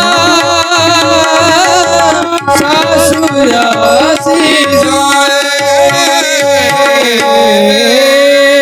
जिथून हा जीवात्मा आला तिथं जाण्यासाठी यांनी तयारी केलेली आहे. म्हणून आपल्याला कदाचित एका डोळ्याने अश्रू येतील, पण दुसऱ्या डोळ्यामध्ये आनंद याच्यासाठी व्यक्त करायचा की ह्या पापयोनीतून तो मुक्त झाला. ही पापयोनी दादा ही आनंदाची योनी नाहीये. फक्त एवढंच आहे की याच्यामधून मोक्ष मिळू शकतो, म्हणून याला पुण्ययोनी म्हटल्या जाईल. पण सगळ्यात महत्वाचं, जर अधर्मी कोणी असेल, व्यभिचारी कोणी असेल, चुकीचं वागणारा कोणी असेल, तर त्याच्यासाठी ही पापच योनी आहे. 84 लाख योनीला जन्म देण्याचं खऱ्या अर्थानं ताकद या मनुष्याच्या योनीमध्ये. किती? 84 लाख योनीला जन्म देण्याची ताकद आपल्यामध्ये. आपणच गाढव होऊ शकतो, डुक्कर होऊ शकतो, बैल होऊ शकतो, हत्ती, साप, विंचू, मंगळा, कुत्रा, मांजर सगळं आपणच होऊ शकतो. कसं? देवाने सुरुवातीला मनुष्यच तयार केला होता. परमात्म्याने जेव्हा सृष्टी निर्माण केली तेव्हा मनुष्यच तयार केला. त्या 84 लाख योनीमध्ये फिरण्यासाठी या मनुष्याला टाकायच्या अगोदर याला मनुष्यपण दिलं. मनुष्यपण दिल्यानंतर यांनी विविध कर्म करायला सुरुवात केली. वेगवेगळे कर्म यांनी करायला सुरुवात केली. वेगवेगळ्या कर्माने यांनी मग हा प्रवास तयार केलेला आहे. यांनी बाजलेले हे मजले आहेत. ते मजले थोडक्यात सांगायचे म्हटले ना, 84 लाख योनी, 9 लाख जलचर आहेत. 9 लाख जलचर आहेत. 84 लाखाचा हिशोब ऐकलेला आहे. 9 लाख जलचर आहेत. जलामध्ये पाण्यामधले खेकडे, मासे, जे काही मगरी, सुसरी असतील त्या 9 लाख आहेत. त्याही जन्माला जातो तो. हा जीवात्मा इथं मनुष्य देहामध्ये आला, उलटे पुलटे कर्म करतो, चुकीचे कर्म करतो, म्हणून त्याला तिकडं जाणे. 9 लाख जलचरामध्ये तो जातो. 30 लाख पशु आहेत. हिशोब करा. 30 लाख पशु आहेत. 4 पायाची जी जनावर आहे, 2 पायाची जी जनावर आहे, श्वापद ज्याला आपण म्हणतो, ती 30 लाख आहे. 39 लाख झाले. 20 लाख झाडं आहेत. 20 लाख झाडं झुडपं आहेत. 59 लाख. जेवढे पण बारीक सारीक आता पाऊस आला उगवले लगेच 4 दिवसात मेले, हे एक एक योनी कोटी कोटी फेरा एकदा जन्माला आले लगेच 2-4 दिवसामध्ये मेलं. नवे रात्रीतून जन्माला आले आणि रात्रीतूनच संपले, रात्रीतून संपले असे पण आहेत. 20 लाख झाडं झुडपं आहेत, 11 लाख किडे माकोडे आहेत. किती? 11 लाख किडे माकोडे. बघा पाऊस पडला आणि पाऊस पडल्यानंतर पाऊस जसा थांबला लाईट लावली की लगेच ते पतंग नावाचा जो किडा असतो तो आला आणि आल्यानंतर त्याच्यावरती गुंगुंग करायला लागला आणि लगेच थोड्या काळा अल्पावधीमध्ये मेला. त्याचंही शास्त्र असं आहे, तुम्ही शेतकरी मंडळी आहे, उदयी नावाचा किडा असतो. काय म्हणतात त्याला? उदयीच ना, उधळी, उदयी. ती उदयी कधी आपल्याला तशी दिसणार नाही, पण तिथं गोनपाट पडू द्या, तिथं काही एखादं वस्तू पडू द्या, लाकूड पडू द्या, तेव्हा ती दिसते, तेव्हा त्याला ती लागते बरं का. काय तिचं काम काय आहे? चांगल्याला खाऊन टाकणं. ही उदयी सगळीकडे लागलेली बरं का, सगळीकडे आहे. त्या उदयीला संपवण्याचं काम कोण करतं बघा. उदयीला संपवण्याचं काम पहिला पाऊस करत असतो. पहिला पाऊस कुणाचा पडतो? वळवाचा जो पाऊस येतो ना, अवकाळी. आपण म्हणतो अवकाळी आला, नुकसान केलं त्याने, भरपूर काही केलं, पण नाही, नुकसान करत नाही तो. हे असे जे दुर्जन वाढलेले असतात, चुकीच्या उदळ्या लागलेल्या असतात ना, त्यांना मारायचं काम करत असतं. त्यांना कसं मारतो ते बारीक शास्त्र आहे बाबा. पाऊस पडला की ती उदयी खालून वरती येते आणि वरती आल्यानंतर त्यांचा आपसामध्ये समागम होतो आणि त्यांना पंख फुटतात. पंख फुटल्यानंतर ते त्या लाईटीकडे उडतात. लाईटीकडे उडत उडत त्या लाईटीला विझवण्याचा प्रयत्न करतात. ते लाईट विझत नाही, येईल नीट लक्षात घ्या. हा प्रकाश आद्यंत म्हणजे ज्यापासून सूर्य चंद्र पृथ्वी असेपर्यंत हा प्रकाश असणारच आहे. ज्ञानाचा धर्माचा हा प्रकाश तोपर्यंत चालतच राहणार आहे. याला कितीही किडे झोंबायला लागले, कितीही किडे त्याच्यावरती उड्या मारायला लागले, तरी हा प्रकाश कधीही संपणार नाही. किती किडे त्याच्याजवळ उडत उडत गेले तरी हा प्रकाश संपत नसतो, जोपर्यंत मालिक आतमधून बटन बंद करत नाही. तुम्ही कितीही धर्माला संपवायचा प्रयत्न करा, अधर्मी माणसांचं कार्य आजकाल चालतंय. मी सगळ्या याच्यावरती बोलतो याच्याकरता तुम्हाला जरी ही एक पंथीय वेशभूषेमधून वेगळा माणूस वाटेल, परंतु आतून मी तुम्हाला तळमळ सांगतो, ही धर्माची सुरुवात इथून आहे की तुमचं खाणं पिणं व्यवस्थित असलं पाहिजे. त्याला भगवद्गीतेच्या 5व्या अध्यायामध्ये अवस्था सांगितलेल्या आहे. पश्यन, शृण्वन, स्पृशन, जिगरन, नश्चन, गश्चन, स्वपन, श्वसन, प्रलपन, विसृजन, गृह्णन, उन्मिशन, नुमिशन, नपी. म्हणायचं एवढं जर प्रॅक्टिस जर केली, बाकी काहीच करू नका, एवढं जरी पाठ जरी केलं ना तुम्ही, पश्चन पाहताना उठताना बसताना खाताना पिताना झोपताना रडताना गागताना, रडताना सुद्धा विवेकी रडणं अपेक्षित आहे. श्रीमद भगवद्गीता नाही, तुम्हाला श्रीमद भागवत प्रमाण देईल. गोपीगीत जर वाचाल तर त्याच्यामध्ये गोपी ज्या रडतात ना, त्याच्यामध्ये आलेला आहे शब्द रुदम सुस्वरम. त्यांचं रडणं आहे ते सुस्वरामध्ये रडणं आहे. म्हणजे विवेकी माणूस रडताना भोकाड पसरत नाही, तो रडताना सुद्धा मुसुमुसू रडतो किंवा थोडं रडतो किंवा शांततेत रडतो. त्याच्या रडण्याला सुद्धा अर्थ आहे. चालताना खाताना पिताना या क्षणाला तुम्हाला भगवंताचं नाव चिंतन करता आलं पाहिजे. ईश्वर चिंतन करणं तुम्हाला गरजेचं आहे. या सगळ्या अवस्थेमध्ये काही माणसं अधर्माला संपवण्याचा प्रयत्न करतात, पण त्यांच्याच्याने धर्म संपणार. आणि मग या 84 लाख योनीचं येतील बस या बस. त्या 84 लाख योनीचा हिशोब असा आहे, पहिल्या 9 लाख जलचर आहेत, 84 लाख मोजा. 20 लाख झाडं आहेत, झुडपं आहेत, 30 लाख पशु आहेत, 11 लाख किडे माकोडे आहेत, 10 लाख पक्षी आहेत, 80 लाख झालेत. 9 लाख जलचर, 30 लाख पशु, 39 लाख, 20 लाख झाडं झुडपं, 59 लाख, 11 लाख पक्षी, 70 लाख, 11 लाख किडे माकोडे म्हणजे 70 लाख आणि 10 लाख पक्षी, असे 80 लाख. हिशोब चुकला? 4 लाख कुठे मग? 4 लाख मनुष्याच्या योनी आहेत. 4 लाख मनुष्याच्या योनी, असा 84 लाखाचा हिशोब आहे. या 84चा फेरा फेरा फेरा फेरा असं आपण नुसतं म्हणतो, पण 84चा फेरा नक्की कोणता हो? हा माणूस इथं जर बैलासारखा राबत असेल तर त्याला बैलाचा जन्म आहे. हा माणूस गाढवासारखा दुसऱ्यांना लाता मारत असेल तर हे सगळे गुण इथूनच आलेले आहेत. इथूनच आलेले आहेत. एक एक दाना जर दुसऱ्याचा चोरत असाल तर पुढच्या जन्मामध्ये मुंगी होऊन एक एक दाना स्वतःच्या पोटासाठी व्हावा लागेल, पक्षी व्हावं लागेल. दुसऱ्याचं धान्य करणारा पुढच्या जन्मामध्ये उंदीर होत असतं. त्याला आमंत्रण द्यावं लागत नाही, सांगावं लागत नाही. आणि माणसाला पाहिलं तर तो पळूनही जातो. माणसाला पाहिलं का पळून तो हाती लागत नाही. त्याला माहिती आपण चोरी करतोय. बाबा, सगळी ज्येष्ठ मंडळी इथं, मी खूप छोटासा अल्प जीव आहे, पण सांगावं वाटतं की इमानदारीची भाषा कुत्र्याला सुद्धा कळत असते. कुत्र्याने जर भाकर चोरली ना, ते कधीच तिथं दारातोंडी बसून खात नाही.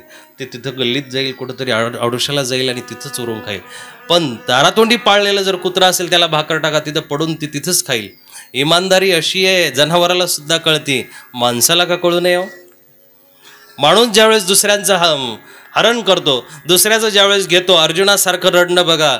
अर्जुन जो रडला तो याच कारणामुळं की बाबा, ते जर दुःखी होऊन मला देत असतील, मागून सुद्धा देत नसतील, तर मला नकोच, 5 गावही नको, मी आपली एखादी झोपडी बांधेल आणि तिथं राहून भिक्षा मागून आपलं भिक्षुर्नच अहम, मी भिक्षा मागेल आणि भिक्षा मागून आपलं जीवन जगेल.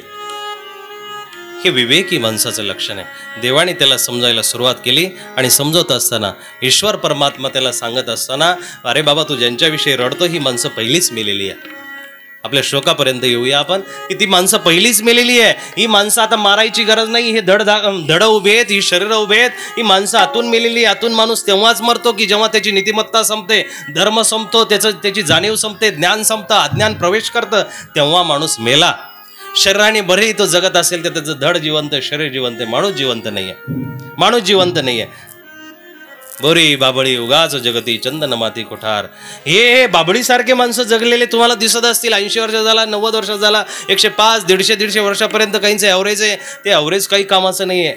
ते खटारा करणारं ॲव्हरेज आहे. ते तुम्हाला परत परत जन्माला घालणारं ॲव्हरेज आहे. पण थोडंसं 4 दिवस फुलपाखरू जगतं आणि आनंद देऊन बागडत आपल्या जीवनाला संपवत जातं. 4 दिवस गुलाबाचं फूल फांदीवरती राहतं, पण सुगंध दिल्याशिवाय मरत नाही. तसं माणसाचं जीवन असलं पाहिजे. देव म्हणतात, अरे ही माणसं तेव्हाच मिली की जेव्हा त्या तुझ्या पत्नीला यांनी वाईट नजरेनं बघितलं. जेव्हा त्या स्त्रीवरती, कुलवधूवरती, कुल स्त्रीवरती यांची वाईट नजर गेली ना, तेव्हाच ही माणसं मिली. बाबा, दादा, देवाने जे युद्ध केलं ना, ते युद्ध कौरव पांडवांना हरवण्यासाठी युद्ध नाहीच. थोडं जर शास्त्र जर समजून घेतलं आपण, फक्त काय होतं, बऱ्याच वेळा आपल्याला सुद्धा म्हणजे एक थोडंसं कडू बोलतो की आपल्यालाच त्या गोष्टी, आपल्यालाच ते कथा, आपल्यालाच ते अमकं ढमकं जे काही नाचगाणं आवडतं. धर्मामध्ये नाचगाणं नको आहे. धर्मामध्ये कुठलाही धर्म असो, मुस्लिमांच्या कधीही कुठली यवनांच्या, ख्रिश्चनांच्या रथासमोर किंवा त्यांच्या शोभायात्रेसमोर कुठलाही DJ लावलेला नसतो साहेब. जरा थोडंसं धर्मही जरा समजून घ्या. तुमचा असो, माझा असो, कुणाचाही असो. धर्म जिथं भ्रष्ट झाला की त्या धर्माला आपण उधळी लावली, उधळी लागली आपली धर्माची. कुठल्याही दुसऱ्या विधर्मी माणसाच्या रथासमोर, त्याच्या शोभायात्रेसमोर DJ नाही आहे. पण आपल्या गणपतीच्या पूजनालाही DJ, देवीच्या पूजनालाही DJ, शिवजयंतीलाही DJ, सगळ्याला DJ वाले कुणी बसले असतील तर म्हणते आमच्या पोटावर पाय देईल, तुमच्या पोटावरती पाय नाही, त्याच्यावरती भक्तिगीत वाजवा आणि एखादा गवळणीवरती ठेका धरायला लावा ना. कशाला बांगड्या फोडता, कशाला बाया नाचवता, कशाला चुकीच्या पद्धतीनं गाणे वाजवता. धर्माचं विडंबीकरण नकोय. कुठल्याही धर्माचं असो, कुठल्याही धर्माचं असो. स्वधर्मे निधनम श्रेय परधर्म भयावह. हे बघा, दुसऱ्याचा धर्म भयावह असतो, म्हणून स्वतःचा धर्म जपणं गरजेचं आहे. स्वतःचं धर्म पालन करणं गरजेचं आहे. तुम्ही जर धर्म पालन केलं नाही तर बाहेरच्या माणसांना अनायासे असे काही मुद्दे सापडणार आहे, अनायासे अशा काही गोष्टी सापडणार आहे की एका दिवसामध्ये तुम्हाला ते विधर्मी करून टाकते, एका दिवसामध्ये. म्हणून स्वतःच्या धर्माचा आदर करा, स्वतःच्या धर्माचा जरा अभिमान बाळगा, स्वतःच्या धर्माला जिवंत ठेवा. प्रत्येक आपल्या शोभायात्रेमध्ये आपण DJ लावतो आणि नाचतो आणि नवे बाबा ही शोकांतिका की खुशाल मद्यपान करून, खुशाल मांसभक्षण करून आपण त्या यात्रेमध्ये जावं, दिंडीमध्ये जावं, पदयात्रेमध्ये जावं किंवा एखाद्या सप्त्याच्या मिरवणुकीमध्ये जावं. माणसं बघत नसतील काही हरकत नाही आहे, पण जो बघणारावरती बसले त्यांनी जर बघितलं ना, तर अशा पद्धतीनं रस्त्यावरती चिंध्या होतील. हात एकीकडं, पाय एकीकडं, हृदय एकीकडं, कान एकीकडं, डोकं एकीकडं आणि हृदय त्याही ठिकाणी फडफडत असेल पण त्याला दया येणार नाही, तर तसंच रस्त्यावरती चिंधडे ठेवून दे. काळाची उडी पडेन बा जेव्हा, सोडविना तेव्हा माय बाप. सोडविना बंधू पाठीची बहीण कोणीच येणार नाही, कोणीच येणार नाही बाबांनो. त्यावेळेस कोणीच नाहीये, म्हणून आपला आपण करा उद्धार. उद्धार करण्यासाठी हे महत्वाचे मुद्दे आहेत, महत्वाच्या चांगल्या काही गोष्टी. अर्जुन रडला, देवाने मग समजायला सुरुवात केली. आणि मग समजावता देव म्हणतात की बाबा अरे हे माणसं मेलेली आहे. अर्जुना, पार्था, ही माणसं मेलेली आहे. ह्या मरलेल्या मेलेल्या माणसांसाठी तू रडू नको. न सोचितूर मरहसी, शोक करू नको. त्यांच्याविषयी विचार करण्याची गरज नाहीये. का? कारण न जायते न म्रियते वा कदाचिन, आत्मा कधीही जन्माला येत नाही.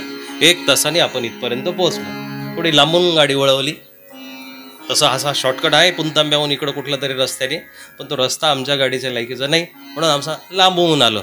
तसंच आजचं जे चिंतन आहे ते थोडंसं लांबून याच्याकरता सांगितलं की तुम्हाला असं नको वाटायला बाबा दुसरीकडून आले, बाबा आपलेच.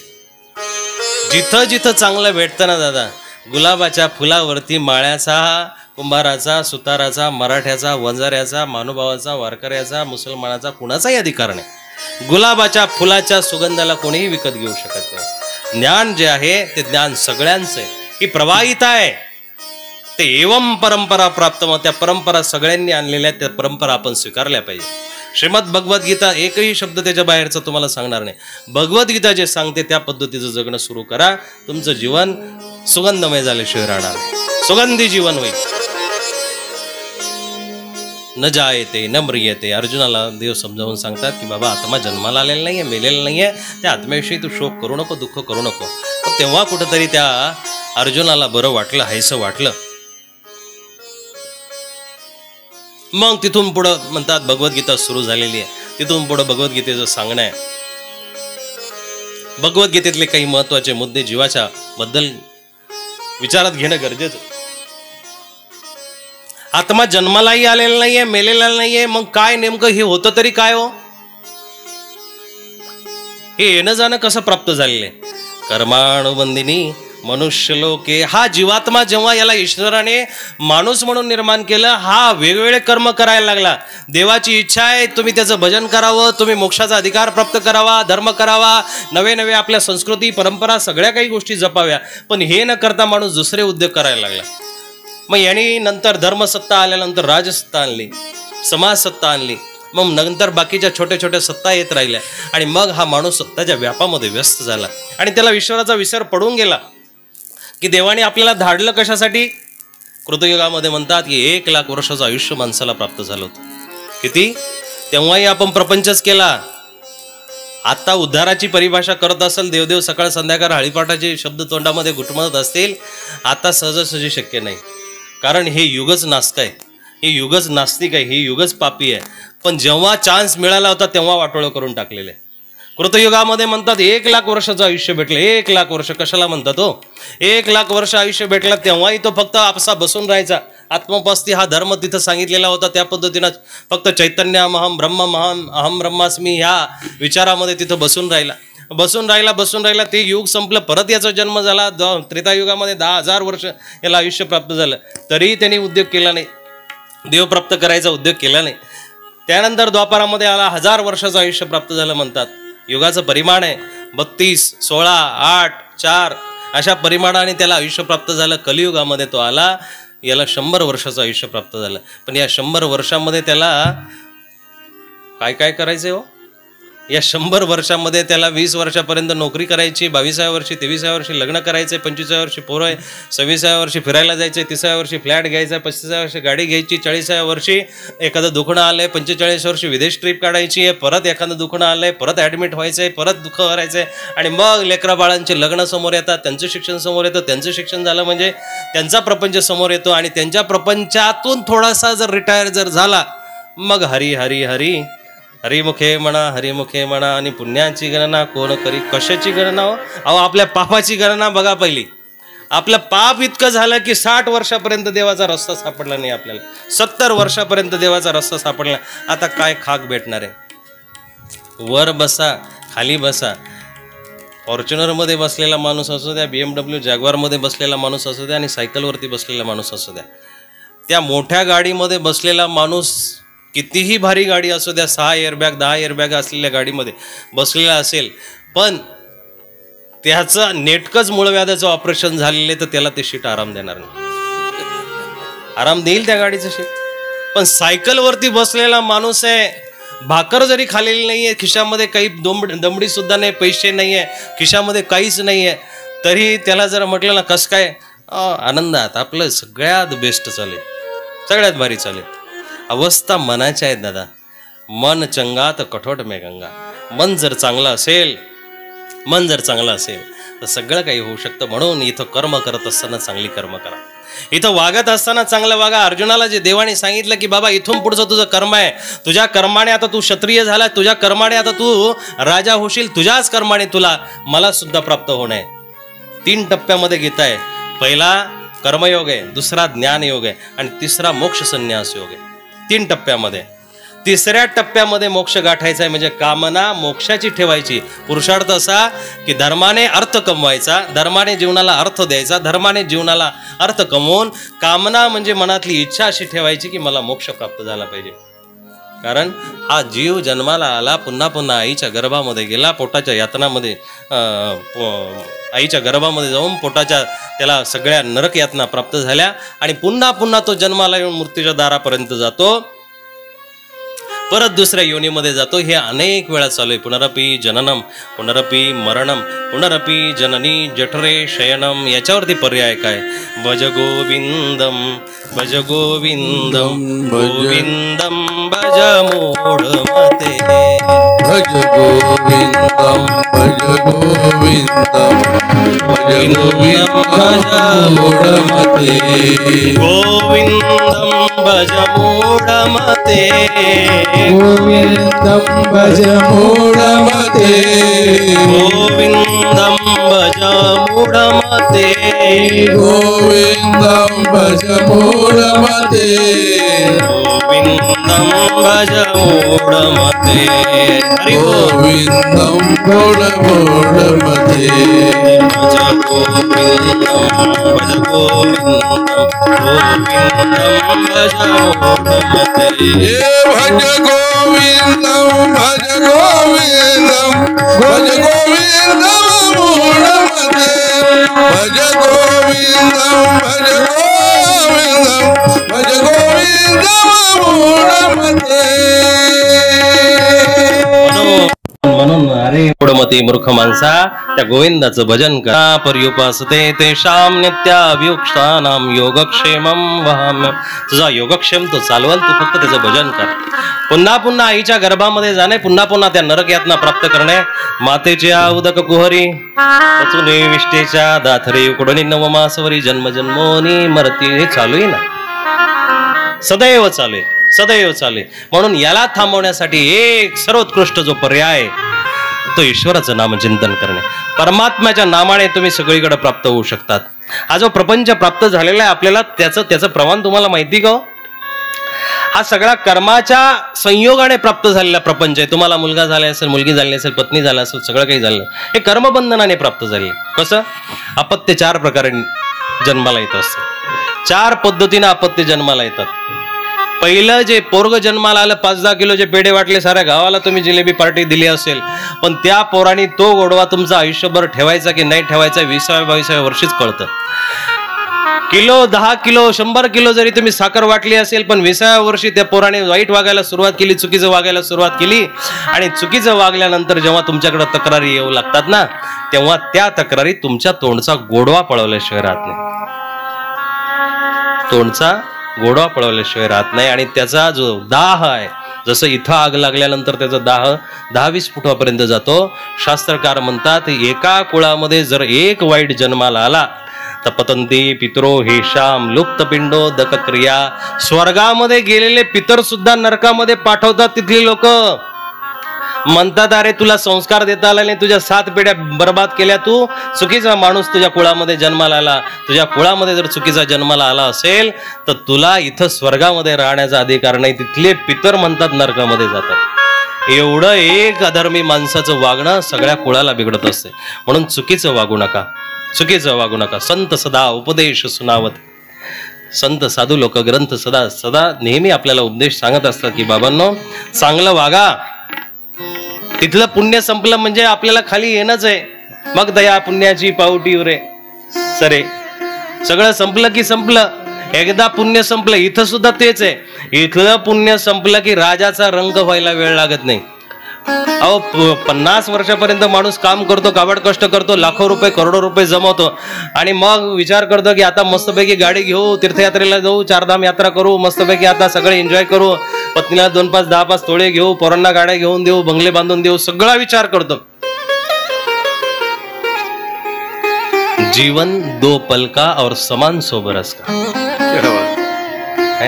जीवन 2 क्षणाचे, पण सामान आपल्याला 100 वर्षाचं पाहिजे. प्रत्येक गोष्ट घेताना वॉरंटी गॅरंटी, अमक डमक, टिकल का तुटल का बघतो की नाही. अरे आपली एक्सपायरी डेट आपण कधी चेक केली का? वस्तूंची चेक करता येईल, कदाचित वस्तूची एक्सपायरी डेट संपली तर दुसरी वस्तू घेता येईल, दुसरी वस्तू घेण्यासाठी आपल्याला पुरुषार्थ करता येईल, पण याची एक्सपायरी डेट संपल्यानंतर याच्यासाठी पुरुषार्थ काय? म्हणून परमात्म्याचं भजन करा, सदैव ईश्वराचं चिंतन करा, ईश्वराचं नामचिंतन करा. ईश्वराचं नामचिंतनच तुम्हाला या संसारामधून तारू शकतं. हा संसार जो निर्माण झालेला आहे तो तुमच्या कर्म प्रारब्धाने निर्माण झालेला आहे. कर्मानुबंधिनी मनुष्य लोक. अपत्य जे सांगत होतो, अपत्य 4 प्रकारे निर्माण होत. पहिलं अपत्य तुमच्या पोटी जे जन्माला येतो, कुणाचाही पोरगा असेल, सुंदर असेल, चांगला असेल आणि कमवता असेल तर आपल्या पोटी कसा जन्माला आला ह्या 4 मीटर मधून चेक करा. हे 4 मीटर तुम्हाला सांगतो. 4 हे जे प्रमाण आहेत संतांनी प्रमाण केलेले की पहिलं अपत्य ऋणानुबंधनाने जन्माला येतं. पोरग जन्माला आलं ना आपल्या पोटी, आनंद व्यक्त करा, पण नक्की हे समजा की हा कशासाठी जन्माला आले असेल तो तुम्हाला 20, 22, 25 वर्षाचा झाल्यानंतर कळेल की पहिलं अपत्य ऋणानुबंधनाने जन्माला येतं. म्हणजे ऋणानुबंध काय? मागच्या जन्मीचं काहीतरी त्याचं आजारपण आहे, मागच्या जन्मीचं काहीतरी नुकसान आहे, ते नुकसानाची भरपाई, त्या आजारपणाची भरपाई करण्यासाठी पोरग जन्माला आला. बरं का बाबा, प्रत्येकाने आता सगळ्यांना आपले लेकरं आठवतील, पोरं आठवतील, कोण कोणाचे पाय दाबतात, ओढतात, सगळं आठवेल. वाईट मानून घेऊ नका, परंतु कर्म कहाणी आहे. कारण बीज बोये बबुल का आम कहा से खाय. बाभळी लावल्यानंतर त्याला आंबे कधीही लागत नाही, हा सिद्धांत आहे.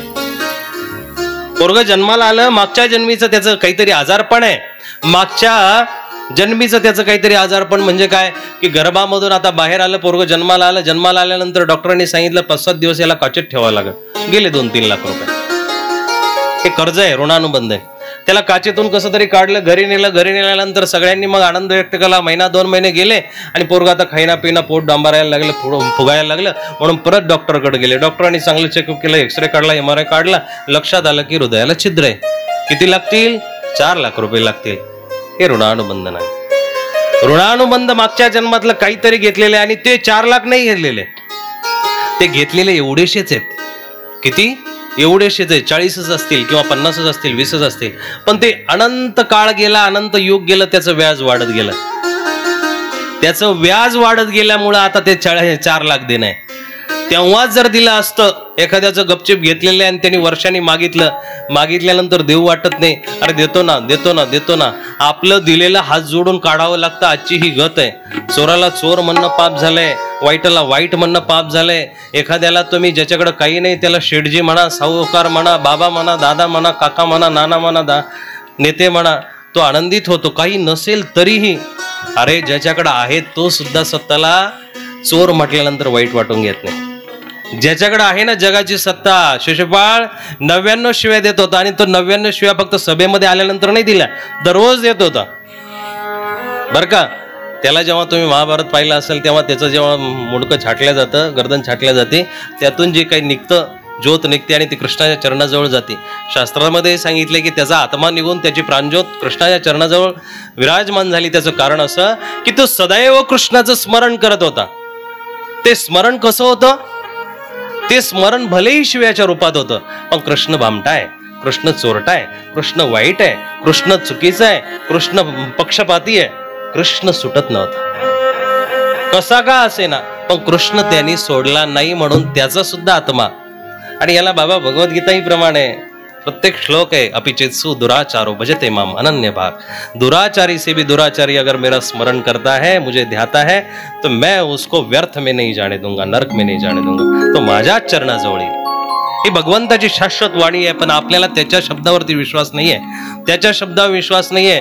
पण एखादे बाबा किंवा एखादे संत महात्मे जर म्हटले, अरे तू माझ्याकडे येत जा, तुझं थोडंफार धन जे असेल, पैसा पाणी असेल ते मला देत जा, मी शेवटी तुला मरायच्या शेवटी तुझा मी उद्धार केल्याशिवाय सोडणार नाही. बाबाच्या शब्दावर माणसाला विश्वास येतो, पण देवाच्या शब्दावर विश्वास येत नाही. तुम्ही, मी, दादा, बाबा सगळे आपण एकाच लाईनीतले आहोत. अधिकार थोडा वेगवेगळा आहे बरं का. फक्त आमची गाडी थोडंसं तिचं कुशन चांगलं आहे, आतून AC BC चांगला आहे, आमची गाडी तशी आहे. आणि तुम्ही थोडेसे सायकलवरती मोटरसायकलवरती आहात, पण तुम्ही जर चांगला पुरुषार्थ केला तर तुम्हालाही तशी गाडी भेटणार आहे. अधिकार वाढत असता अधिकाराविन ज्ञान नाही जेव्हा, ब्रह्मविद्या ठेवा प्रभूपाशी. सगळं अधिकाराने भेटतं. अधिकार वाढवा आणि अधिकाराला उच्च करण्यासाठीच हा मनुष्य देह प्राप्त झालेला आहे. काय उच्च करण्यासाठी, हीन करण्यासाठी नाही आहे. हीन जर करत गेला तर 84 लाखाचा प्रवास आहे. माणसाला आपल्या पद्धतीनं आपला प्रवास करता येऊ शकतो. एक पाप जर कराल तर यमदूत न्यायला येईल, पुण्य जर कराल तर देवदूत न्यायला येईल. पण पुण्यासोबत भक्ती कराल, देवदेव कराल, दान पुण्य कराल तर साक्षात परमात्मा न्यायला येईल. तुमच्या हातामध्ये तुम्हाला कुठं जायचं. वाईटातला वाईट माणूस सुद्धा देवाला जर भजत असेल, त्याचं वाईट कर्म सोडून ईश्वराला शरण जात असेल, देव त्याचा उद्धार केल्याशिवाय राहत नाही हो. देवाला दया, आणि तो आपल्यासाठीच अवतीर्ण झालेला आहे. त्याला मी मगाशी सांगितल्याप्रमाणे ही लढाई कौरव पांडवांची लढाई नाही आहे, ही धर्म अधर्माची लढाई नाही आहे, ही नीतीची लढाई आहे. की ह्या कुळातल्या स्त्रियांवरती जर कोणी वाईट नजर टाकेल, या कुळातल्या स्त्रियांना, बालगोपालांना, प्राणी पक्ष्यांना जर कोणी त्रास देईल, दिन दुबळ्यांना कोणी जर सतावेल, तर मला त्यांच्यासाठी इथं यावं लागेल आणि त्यांचं रक्षण करून मला परत धर्माची संस्थापना करावं लागेल. धर्म संस्थापनार्थाय संभवामी युगे. मला धर्माची संस्थापना करण्यासाठी इथं यावं लागेल. देवाला जर या दृष्टांना मारायचं ठरलं, अरे रामाच्या काळामध्ये जर रावणाला मारायचं किंवा कृष्णाच्या काळामध्ये कंसाला मारायचं, त्याच्या भ्रुकुटीचा खेळ आहे ना हो. वृक्षाची पान हाले ज्याची सत्ता राहिली अंता मग कोठे. आपण जर AC लावला तर आपल्याच बाजूला येईल, फॅन लावला तर आपल्याच बाजूला येईल, झाडावरती जरी लावला तर एकाच बाजूचे पानं हलतील, पण त्याच्याच सत्तेनं झाडाच्या आतमधल्या गाभ्यातलं सुद्धा पान हलू शकतं. त्याची सत्ता आहे. पण त्याची सत्ता इतकी व्यापक असल्यानंतर तो त्या कंसाला, बिंसाला, रामाला, रावणाला, दुष्टांना, शकुनीला सगळ्यांना मारू शकतो, तिथूनच मारू शकतो. पण नाही, तो इथं दीन दलितांचा कैवार घेण्यासाठी आणि धर्माची संस्थापना करण्यासाठी येत असतो. देवाचं काम अवतीर्ण होणं याच्यासाठी आहे की हे मनुष्य पण जिवंत राहिलं पाहिजे, माणूस जिवंत राहिला पाहिजे. अपत्य मी तुम्हाला सांगत होतो, 4 पद्धतीने अपत्य निर्माण होतात. पहिलं पोरगं जे जन्माला आलं ते ऋणानं बंधनाने जन्माला. काही ना काहीतरी तुमचं देणं घेणं आहे पाठीमागचं. कदाचित नुकसान करण्यासाठी जन्माला आलेलं असेल. तुम्ही एखादं काम करत असाल, नोकरी करत असाल, व्यवसाय करत असाल आणि 10-20 लाख रुपये तुम्ही कमावले. अचानक पोराच्या डोक्यामध्ये स्कीम आली का, पप्पा आपल्या गावामध्ये ना नवीन एखादा समृद्धी हायवे जातोय, नवीन रोड जातोय, त्याच्या कडेला जर एखादं दुकान टाकलं, एखादा हॉटेल जर टाकलं तर मस्तपैकी चालेल, आपण 2-4 वर्षातच श्रीमंत हो. बापालाही वाटतं आपण काबड कष्ट केलेले, इतके दिवस कष्ट केलं, आता पोरग जरा कर्तबगार निघाले, चला त्याला देऊन टाकू. ते 20 लाख रुपये त्यांनी त्या बापाने त्या पोराला दिले. आता पोराला आयते 20 लाख रुपये भेटले. 20 रुपये कमवून 20 लाख कमवणं, तयार करणं आणि आयते डायरेक्ट 20 लाख रुपये भेटणं, याच्यामध्ये जमीन आसमानाचा फरक. जेव्हा 20 लाख आयते भेटले, त्यांनी मस्तपैकी दुकान टाकलं, अमृतुल्य टाकलं, काय दुकान टाकायचं, शॉप टाकायचं ते टाकलं. आणि यांनी एक फिरती खुर्ची तिथं घेतली आणि फिरत्या खुर्चीवरती कडक कपड्यामध्ये दिवसभर रील बघत, मोबाईल बघत, रील तयार करत आणि कॉलरी उडवत तो तिथं 6 महिने टिकून राहिला. 6 महिने टिकल्यानंतर त्याच्या लक्षात आलं धंदा चौपट झालाय. धंदा चौपट आल्यानंतर हळूच पप्पाजवळ येऊन म्हणतो, पप्पा गिराईक येणं बंद झालंय हळूहळू, असं मला वाटतंय की दुकान बंद करावं लागेल. अरे दुकान बंद करायचं का? खूप नुकसान होत चाललंय. किती नुकसान झालं?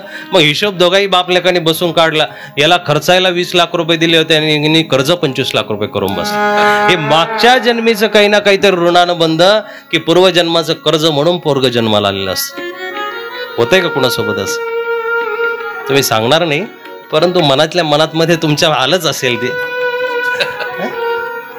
सगळे तुमचे लेकर ह्या चार कॉलम मध्ये बसतील.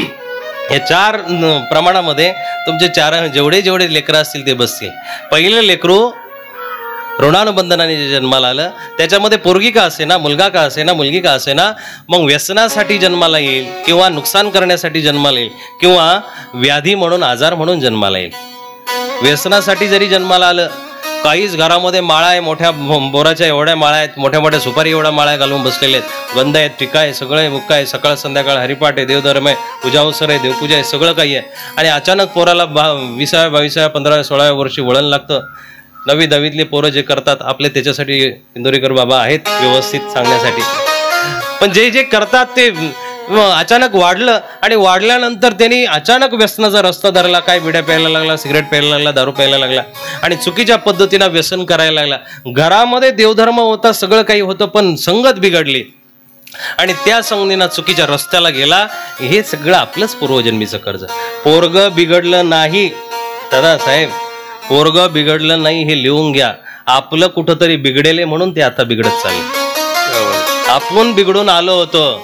बीज बोये बबुल का आम कहा से खाए. जिथं बावळे लावल्या असतील त्या बावळीचे आपल्याला काटेच टोचणार आहे. आणि काटे असे नसतात. शेतकरी माणसं आंब्याचं फळ येण्यासाठी 10 वर्ष वाट पाहावं लागते. हायब्रिडला 3 वर्ष वाट पाहावं लागते. काहींना आत्ताच लागतो पण ते टिकत नाही, 5-7 वर्षच झाड जातं ते. पण जे खरं झाड आहे त्याला 3-4 वर्षांनी आंबा आला, त्याचे गोडवा 10-15 वर्ष टिकून राहतो. पण खऱ्या जुन्या आंब्याला फळ लागायला 10 वर्ष लागायचे आणि तेव्हा त्याचा गोडवा चाखायला भेटायचा. पण बाबळीचं बी जसं पाऊस पडला की लगेच उगवतं आणि उगवल्यानंतर ते इतकंसं हितभर जरी असेल तरी त्याचा काटा टोचतो. त्याला तुम्ही पाल म्हणता, इकडं काय म्हणतात काय माहिती. ती एवढीशी पाल असते ती आणि ती टोचते. म्हणजे काय की चांगलं कर्माची प्रतीक्षा करावी लागते 10 वर्षापर्यंत. त्याची प्रतीक्षा केल्यानंतर त्याची माधुर्यता चाखायला मिळते. पण वाईट कर्माचं फळ तत्काळ आहे. वाईट कर्माचा रिझल्ट लगेच आहे, तिथल्या तिथे. म्हणून हे अपत्य 4 पद्धतीने जन्माला आलं. त्याच्यातलं पहिलं अपत्य अचानक व्यसनाला गेलं, सगळी बर्बादी करून टाकली. 4 अंकी 5 अंकी 3 अंकी 7-12 होता, 0 अंकी झाला तो. काय फायदा आहे हो. याच्यातच मला आणखी प्रमाण द्यावं वाटतं की श्रीमंत माणसाचं लक्षण असं आहे की पहिला धन निरोगी काया, दुसरा धन जेब में माया, तिसरा धन पुत्राज्ञाकारी, चौथा धन वश में नारी. हे श्रीमंत माणसाचं लक्षण. पहिला धन निरोगी काया, शरीर निरोगी असावं. दुसरा धन जेब में माया, नुसतं निरोगी असून धडधाकट असून फायदा नाही. 2-4 रुपये खर्चायसाठी पाहिजे. नाही तर चहा प्यायला देतो का रे, पाचतो का रे म्हणावं लागत असेल तर शरीर सुदृढ असूनही फायदा नाही. पहिला धन निरोगी काया, दुसरा धन जेब में माया, तिसरा धन पुत्र आज्ञाकारी. लेकर बाळा आपली ऐकणारी असेल तर तुमचे 4 मजले 4 बंगले खऱ्या अर्थानं तुम्ही वैभवशाली आहात. तुमच्या गाड्या गोड्या इमले माड्यात त्याच वेळेस ते वैभव संपन्नता आहे. पण जर लेकरं ऐकणारी नसतील तर तुम्ही जिवंतपणी गरीब आहात आणि मेल्यानंतर सुद्धा दरिद्री व्हाल. त्याचं कारण की मेल्यानंतर तर ते तुमचं काही ठेवणारच नाही. पुत्र आज्ञाकारी नसेल तर संपलं सगळं. म्हणून कबीर खूप सुंदर म्हणतात, पूत सपुत्तो काहे कौदन संचय आणि पूत कपुत्तो काहे कौदन संचय. पोरं जर चांगली असतील तर त्यांच्यासाठी कमवून ठेवू नका, ते आपल्या पण कमवतील. आणि पोरं जर वाईट असतील तर त्यांच्यासाठी कमवून ठेवू नका, ते सगळा नाश करून टाकतील. 4.5 कोटीचं जॅकी चॅनचं साम्राज्य आहे. तो म्हणतो मी मरायच्या टायमाला हे सगळं दान करून जाणार आहे. का? कारण माझा पोरगा मी असा तयार केलेला आहे की तो, मी 4.5 कोटी कमवलं ना तर तो 45,000 कोटी कमवू शकतो. मी माझा पोरगा असा तयार केला आहे त्याच्यामुळे मला हे 4.5 कोटी त्याच्यासाठी ठेवायचे नाही, अशी भावना ठेवा ना. पण आपण त्यांच्यासाठी हे सगळं काही साठवून ठेवतो. आयतं भेटतं आणि मग आयतं भेटल्यानंतर झाकलेल्या पाण्यामध्ये वास येतो, साठवलेल्या पाण्यामध्ये किडे पडतात. हा जसा निसर्गाचा सिद्धांत आहे तसंही आपण आपल्या लेकरांना जर साठवून जर ठेवलं, त्यांना हातपाय मारू द्या. पाण्यात पडल्याशिवाय पोहता येणार नाही. त्यांना हातपाय मारू द्या. हे जीवन आहे. मृत्यूच्या ह्या उत्सवामध्ये 10व्याच्या ह्या प्रवचनामध्ये मी तुम्हाला जगण्याचा सिद्धांत सांगतोय भगवद्गीतेनुसार. जगणं ज्याचं उत्तम झालं त्याचा मृत्यू हा सोहळा होऊ शकतो, उत्सव होऊ शकतो. पण ज्याचं जगणं चुकीचं झालं की त्याचा मृत्यू सुद्धा कोल्ह्या कुत्र्यासारखा होतो. त्याचा मृत्यू सुद्धा वेदनादायी, क्लेशदायी, दुःखदायी असू शकतो. म्हणून मृत्यूला जर आनंदी करायचं असेल, पण ज्यांनी जीवनभर भजन केलेलं आहे ना, जीवनभर भजन ज्यांनी केलेलं आहे त्याचं जीवन प्रसाद तुल्य झाल्याशिवाय राहणार. त्याचं जीवन प्रसाद तुल्य आहे. आणि प्रसादाची व्याख्या गीता सांगते, प्रसाद आहे सर्व दुःखानाम आणि रस्योपी जायते. प्रसाद जर देवाचा भेटत असेल, संताचा भेटत असेल, ग्रंथाचा भेटत असेल, तुमच्या जीवनामध्ये रस निर्माण केल्याशिवाय राहत नाही. भलेही काही शारीरिक व्याधी तयार होतात, खाण्यापिण्याने तयार होत असतील, म्हणून एखादा बिमारी लागली, ठीक आहे, काही हरकत नाही. पण आतून सुद्धा तो माणूस जर खुश असेल ना, तर बाहेरून तुम्हाला हातपाय नसू द्या, तुमच्या किडन्या फेल असू द्या, काही फेल असू द्या, आतून जर तुम्ही खुश होत असाल, खुश राहत असाल, तर तुम्हाला कुठलाही आजार नाही, तुम्ही व्याधीग्रस्त नाही. पण आतून रोगी असलेला माणूस, बाहेर त्याची किती चिकनी चमडी आहे, किती सोजवळ राहण आहे, किती कडक कपडे, पण आतून किडलेला आहे. म्हणून पहिला धन निरोगी काया, दुसरा धन जेब में माया, तिसरा धन पुत्र आज्ञाकारी आणि चौथा धन वश में नारी. श्रीमंत माणसाचे हे 3 लक्षणं परिपूर्ण आपल्याला पाहायला भेटतात. शरीरही चांगलं आहे, पैसाही आहे, पोरही ऐकणार आहे, पण चौथा धन वश में नारी हे धन कुणाकडे सहजासहजी पाहायला मिळत नाही. तुम्ही ऐकतच नाही कुणाचं, त्याच्यामुळं त्या श्रीमंतीमध्ये कुठंतरी कमतरता राहते. बाई जर आपली ऐकणारी असेल, ऐकणारी म्हणजे तिला नेहमी कानाखाली ठेवायचं नाही, नेहमी कानाखाली ठेवायचं नाही, ऐकणारी म्हणजे आपल्या प्रपंचामध्ये साथ देणारी, आपल्या प्रपंचाला व्यवस्थित चालवणारी, ती जर स्त्री असेल तर तुम्ही खऱ्या अर्थानं श्रीमंत आहात. हे श्रीमंत माणसाचं लक्षण आहे. किती एकर आहे, किती सातबार आहे, किती गाड्या आहे, याही पेक्षा तुमच्या जीवनाचं जीवन जे आहे, तुमच्या जीवनाला कुठलाही कलंक नाही, ते जीवन खऱ्या अर्थानं श्रीमंत जीवन. 4 प्रकारची अपत्य मी तुम्हाला सांगत होतो. पहिलं अपत्य ऋणानुबंधनाने तयार होतं, दुसरं अपत्य पूर्वशत्रू म्हणून. आता हे झालं, कोणी व्यसन करत असेल, कोणी रोगी असेल, आजारपण असेल म्हणून पोरग जन्माला आलं. दुसरा पूर्वजन्मीचा शत्रू म्हणून पोटी येतो. पूर्वजन्मीचा शत्रू असा की मागच्या जन्मीचा बदला घ्यायचा आहे काहीतरी, मग जन्माचा बदला घ्यायचा काय, अचानकपणे त्याला वाढवत वाढवत आपण त्याला जसं मोठं केलं आणि मोठं केल्यानंतर लागला उलटा बोलायला. आता उलटं बोलणं संपत नाही, एक दिवस काठीच काढली, एक दिवस काठी काढली आणि मारायची भाषा करायला लागला आणि नवे कळसच केला की एक दिवस त्यांनी बापावरती म्हणा आईवरती हात उचलला. समजून घ्या, मागच्या जन्माचा बदला घेण्यासाठी हे आपल्या पोटी जन्माला आलेले. वाईट वाटून घेऊ नका, हे कुठंतरी पाठीमागचं आलेलं आहे. या शिदोऱ्या आपण आता बांधून आणलेल्या आहे. आता याच्यातून आता ही सोडल्यानंतर ती भाजी विटली काय, सडली काय, फेकून देता येणार नाही, खावंच लागणार आहे, पोटामध्ये भूक लागलेली म्हणून. मागच्या जन्मीचा बदला घेण्यासाठी, मागच्या जन्मीचा बदला घेण्यासाठी असंही येतं पूर्वी जन्माला. सुसंस्कारी कुटुंब, पण अचानकपणे आता ती पुण्याची केस चालू आहे बघा. सगळं काही होतं, सगळं काही संपन्नता आहे, सगळं काही, पण अचानक दुर्बुद्धी सुचली. लक्ष्मी अशी आहे, ती नासक्या चुकीच्या व्यभिचारी माणसाला ती सहजासहजी खाऊ देत नाही. लक्ष्मीवान माणसाचं लक्षण असं आहे की त्याच्यामध्ये धर्म असतो, सात्विकता असते. पण अधर्मी माणसाकडे तुम्हाला कधी कधी संपत्तीही पाहायला मिळते, अधर्मी माणसाकडे पैसा पाहायला मिळतो, विधर्मी माणसाकडे तुम्हाला सगळं काही पद प्रतिष्ठा पाहायला मिळतात, पण त्याच्याकडे लक्ष्मी कधी नसते. संपत्ती जरूर असेल पण लक्ष्मी त्याच्याकडे नाही. लक्ष्मीला मिळवण्यासाठी तुम्हाला धर्मवान असणं गरजेचं आहे, सात्विक असणं गरजेचं आहे, नीतिमान असणं गरजेचं आहे, तरच लक्ष्मी तुमच्याकडे येणार आहे, तरच लक्ष्मी तुमच्याकडे येणार आहे. मग मागच्या जन्माचा बदला घेण्यासाठी पूर्व जन्माला येतं पूर्वशत्रू म्हणून. अचानकपणे 20-25 वर्षाचं झालं, लग्न झालं, अमकं झालं, तमकं झालं, व्यवस्थित प्रपंच चालू आहे आणि अचानक काहीतरी वादविवाद झाले आणि कुणाचा तरी खून केला, मर्डर झालं आणि जेलमध्ये जावं लागलं, हे पाठीमागच्या जन्माचा बदला घेण्यासाठी. तिसरं पूर्व जन्माला येतं उदासीन पुत्र म्हणून. 2 पुत्र जन्माला आले, मागच्या जन्माचा बदला किंवा आजारपण. तिसरं जन्माला येतं उदासीन. उदासीन म्हणजे काय, शिकवलं, फार विदेशामध्ये शिकायला पाठवलं, व्यवस्थित शिकवलं, सगळं काही सेटल केलं, त्याच्या वरातीच्या डीजेचा खर्च सुद्धा बापाने उचलला. आपले बाप इतके दयाळू आहेत, मयाळू आहेत, काय कळत नाही बापांचं नेमकं लक्षण. विदेशामध्ये 17 वर्षाचं पोरगं झालं, 18 वर्षाचं पोरगं झालं की त्याच्या कमरेवरती लात मारतात, तुझ्या शिक्षणाचा खर्च तू इथून पुढं घे, उचल, आणि त्या पद्धतीनं पोराला करायला सांगतात. ते पोरगं बरोबर स्वावलंबी होतं. सगळ्यात जास्त युट्यूबवरती पैसा कमवणारे तिकडचे आहेत. त्याचं कारणच असं आहे की त्यांच्या आईबापांनी त्यांना स्वतंत्र सोडला आणि कमवा आणि स्वतःचा खर्च उचला. ते बरोबर उचलतात, म्हणून त्या देशांच्या सत्ता ज्या आहेत, आर्थिक सत्ता मोठ्या होत चाललेल्या आहेत. आपल्याकडं काय हो, अहो त्या पोराचं बाळतपण करण्यासाठी सुद्धा बापाला आईला खर्च करावा लागतो. ती पोरगी माहेरी येते, सासरी येते, माहेरी येते सासरावरून, आणि त्या पोरीचं माहेरपण, त्या पोरीचं बाळतपण सगळा तो बिचारा पिचलेला बाप करतो. ह्यात प्रथा आपण मांडून ठेवलेल्या आहे. वंश इकडचा वाढवायचा, सासरचा वाढवायचा आणि पोरगी बाळातपणाच्या खर्चासाठी बापाच्या ठिकाणी पाठवायची. कुठंतरी त्या प्रथांना थांबवा. उत्तर भारतामध्ये अशा प्रथा नाही आहे. उत्तर भारतामध्ये मी काही ठिकाणी राहिलेलो तर या प्रथा नाही आहे. पोरगी लग्न करून आली त्या दिवसापासून ती सासरची झाली आणि सासरलाच तिचं दुखणं आहे. सासरलाच तिचं सुख आहे, ती बाळांतीन सुद्धा सासरलाच होते.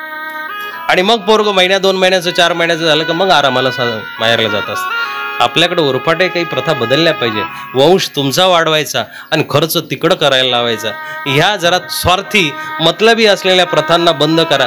हे कळतंय सगळ्यांना, पण आपल्यावरती आल्यानंतर लगेच माणसं पाठीमागं सरतात. एका माणसाला म्हटलं की एक म्हातारी बाई होती, त्या म्हाताऱ्या बाईला म्हटलं की आई दारू पिणं वाईट असतं का? ती म्हटली हो बाबा खूप वाईट, हो दारू पिणं खूप वाईट. मग काका सिगरेट पिणंही वाईट वाजतं की नाही? हो बाबा सिगरेट पिणं ते काय दिवसभर दूर दूर फेकत राहतं तेही वाईट. मग म्हातारे काका ते जे आकूड भाजून मिसरी लावतात ते पण वाईटच असते का नाही?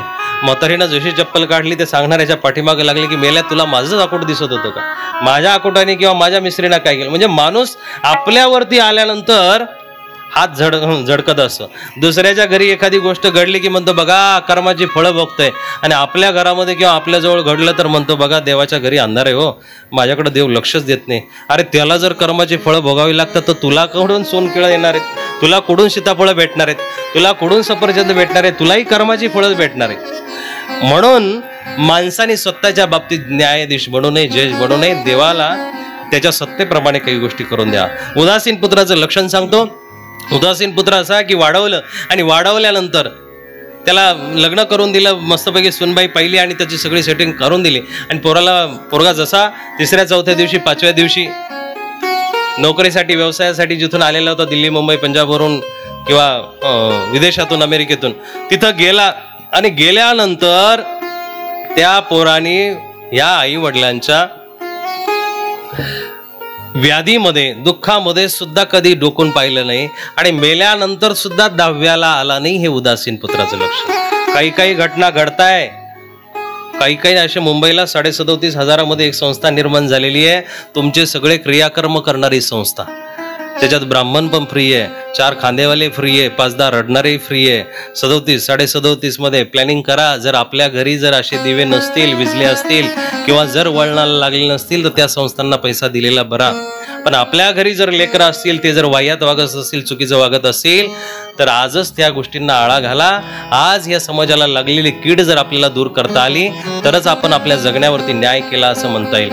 उदासीन पुत्र असा की तो एकदा गेला, आई वडिलापासून गेला की परत यायचं नाव घेत नाही. हे उदासीन पुत्राचं लक्षण. पण 4था एक पुत्र जन्माला येतो, तो पुत्र असा की तो सेवक पुत्र आहे. तो सेवक पुत्र असा की गो ब्राह्मणाची सेवा केलेली, देवादिकाची सेवा केली, संतांची सेवा केली, धर्म केला, भक्ती केली. म्हणून या जन्मी तपाने तो पोरगा पैदा झाला, लेकरू जन्माला आलं, आणि तो तुमची सेवा करणारा निघाला. तुम्ही त्याला मारला असेल, गागला असेल, ओरडला असेल, चुकीचं बोलला असेल, तरीही तो तुमच्याजवळ तुमचा आश्रय सोडून जात नाही. तुमची शेवटपर्यंत सेवा करतो आणि शेवटपर्यंत तुम्हाला शेवटचा दिस गोड करून दाखवतो. तो सेवक पुत्र आहे. पण तो सेवक पुत्र जन्माला यायला भाग्य लागतं. नवे त्रेतायुगामध्ये श्रावण बाळ जन्माला आला, त्याच्यानंतर कुठल्याही सहजासहजी सेवक पुत्राची नोंद धर्मशास्त्रांनी घेतलेली नाहीये. थोड्या अंशाने आता आहेत, पण तेही केव्हा की जेव्हा धर्माचं ज्ञान असेल, भावनेचं ज्ञान असेल, तरच ती माणसं सेवा करू शकतात. ते जर ती लेकरं सेवा करू शकतात. बाबांनो, आपल्या जीवनाचं सार आपल्यावरती आधारित आहे. आपण जीवन कसं जगायचं हे आपल्यावरती आधारित आहे. सज्जन माणसाला त्रास होणार आहे. सज्जन माणसाला बऱ्याच गोष्टी, कारण लबाड बांधिती इमले माड्या, गुणवंतांना फक्त झोपड्या. पतिव्रतेच्या गळ्यात धोंडा, वेशेला मणिहार, अजब तुझे सरकार धवा, अजब तुझे. कलियुग म्हटल्यानंतर हीन युग आहे. बरेच लोक बाबा लोकांनाही नावं ठेवतात, पण त्याचंही एक वाक्य आठवलं म्हणून सांगतो.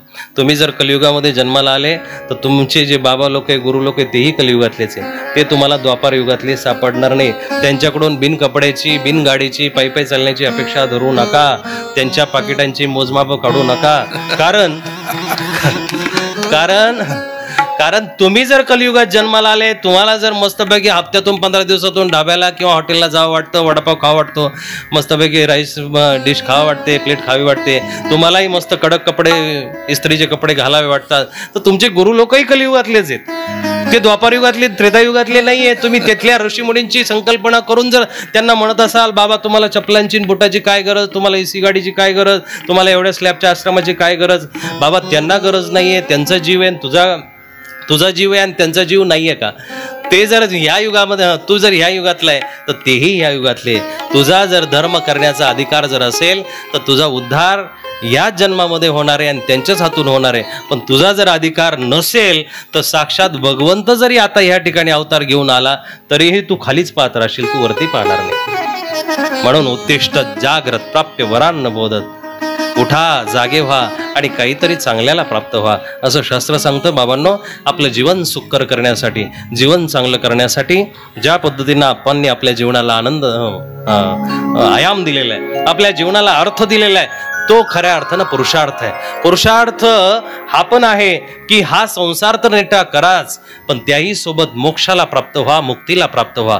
तेने मुक्ती चारी साधी येल्या. 4 मुक्ती कोणत्या? सायुज्यता, सामिप्यता, सालोक्यता, सारूप्यता. या 4 मुक्ती आहे. सारूप्यता त्याच्या रूपासारखं नुसतं तिथं जाणं नाहीये, तत्सादृश्य होणे. तत्सादृश्य होणे याला मुक्ती असं म्हणतात. जी संतांनी सांगितलेली मुक्ती आहे ती मुक्ती आपण सगळ्यांनी प्राप्त करावी. मृत्यू एक प्रकारे प्रवेशद्वार आहे, आपल्याला मुक्तीकडे जाण्याचं द्वार आहे. त्या द्वारामधून मृत्यू प्राप्त होत असतो. म्हणून मृत्यूला जाण्यापूर्वी तुम्ही सगळी तजवीज केली पाहिजे. जसं आपण जीवन जगण्यासाठी, घर बांधण्यासाठी ईट माती सगळं काही गोळा करतो आणि आपलं घर तयार करत असतो, तसं मोक्षाचं घर तयार करण्यासाठी भक्तीचे रस्ते आपण तयार केले पाहिजे, भक्तीचं मटेरियल आपण गोळा केलं पाहिजे. महानुभाव संप्रदायाच्या पद्धतीनं दादांना निरोप दिलेला आहे आणि तो निरोप 5 प्रकारच्या दानाने होत असतो. अनुभव संप्रदायाने 5 प्रकारची दानं मांडलेली. पहिलं अन्नदान आहे, दुसरं वस्त्रदान आहे, तिसरं द्रव्यदान आहे, चौथं धातुदान आहे आणि 5वं ज्ञानदान आहे. या 4 प्रकारची दानं आज सकाळी झालेली आहे आणि 5वं ज्ञानदानाचं कार्य माझ्यावरती सोपवलेलं आहे. माझ्याकडून ही सेवा मी पार केली.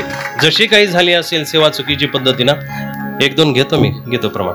तर 1-2 जसे तोडकी मोडकी सेवा. मी अल्पज्ञानी आहे, तुमच्या भागामध्ये नवीन आहे, पहिल्यांदाच तुमच्याकडे बोलायला लागलो. तुमचा परिसरही तसा धार्मिक आहे, खूप सगळा सात्विक परिसर आहे, पण आमचा कधी कधी अभ्यास इतका काही परिसरासारखा होत नाही आहे. पुस्तक जसं पाठ करून आलो म्हणा किंवा जसं मेंदूमध्ये आहे तसं सांगितलं. जे पण असेल लीळा लाघव वर्णन करिता जरी चुकलो स्वामी, शास्त्रमतीचे गुढमजन कळे भजू एक नामे. त्या देवाला कसं भजायचं, त्या देवाजवळ कसं शरण जायचं एवढंच आम्हाला माहिती आहे. म्हणून शेवटच्या समयाला आपल्याला प्रार्थना करता आली पाहिजे. इतना तो करना स्वामी जब प्राण तन से निकले स्वर, गोविंद नाम लेकर मेरे प्राण तन से निकले. आमच्या शास्त्रकारांनी याच्यामध्ये थोडासा बदल केलेला आहे बाबा. गोदावरी का तट हो, तिथं काय श्री गंगाजी का तट हो, पण आता आमची जी प्रार्थना ती अशी, गोदावरी का तट हो मेरे स्वामी जी निकट हो, भांडारे कार जैसे मेरे प्राण तन से निकले, गोविंद नाम लेकर मेरे प्राण तन से निकले. हे हरि, मैं जब जाऊंगा तो तेरी गोद में जाऊंगा, तेरी गोद मेरे पास हो. जिस प्रकार से भक्तों को तूने अपने पास बुलाया उसी प्रकार मुझे भी बुला ले. या पद्धतीची प्रार्थना आपली असली पाहिजे. मेरे स्वामीजी निकट हो. माझ्या सर्वज्ञ श्री चक्रधर प्रभूंच्या पदस्पर्शाने पुनीत झालेला हा परिसर आहे. भांडारेकरांची, माईमभट्टांची ही सराळीची भूमी आहे. प्रकांड पंडित असलेला, सगळ्या शास्त्रांना पुरून उरणारा, सगळ्या विद्वानांना पुरून उरणारा आणि दिवसा पायामध्ये वाकी बांधणारा, दिवसा हातामध्ये मशाल घेऊन फिरणारा ह्याच बेटाचा सुपुत्र आहे. याच बेटावरती ज्ञान उदयाला आलं. याच बेटावरती सर्वात प्रथम लिहिलेला गेलेला मराठीचा जो आद्य ग्रंथ आहे लीळाचरित्र, त्या लीळाचरित्राला लिहिणारा ग्रंथकार ह्या बेटाची देण आहे. म्हणून तुम्ही या बेटापासून विस्फारित झालेले, ऊर्जित झालेली माणसं आहात. आपण सगळेजण इथूनच प्रेरणा घेणारी माणसं आहोत. म्हणून आपण क्षेत्रामध्ये जन्माला आलेली पुण्यवान माणसं आहोत. या पुण्याला ओळखा. राजाच्या पोटी येण्यासाठी भाग्य लागतं बरं का. कदाचित राजाच्या पोटी जन्माला येण्यासाठी भाग्य लागतं, लागतही नाही, पण राजा होण्यासाठी आपल्याला पराक्रम पुरुषार्थ करावा लागतो आणि भाग्याला उजळावं लागतं. आता भलेही तुम्ही राजकुमार म्हणून राजाच्या पोटी जन्माला आलात, तुम्ही पुण्यवान आहात असं म्हणू कधी कधी घमंड येतो राजकुमाराला. पण असं वाईट वाटून घेऊ नका. तुम्ही पुरुषार्थ सिद्ध केला तरच त्याचं राजमहल आपल्याला प्राप्त होणार आहे. पुरुषार्थ जर नसेल तर नरकाची वाट आपली पक्की आहे. उस वक्त जल्दी आना नहीं स्वामी भूल जाना. देवा माझ्या शेवटच्या प्रसंगाला, शेवटच्या समयाला बाबा तू ये.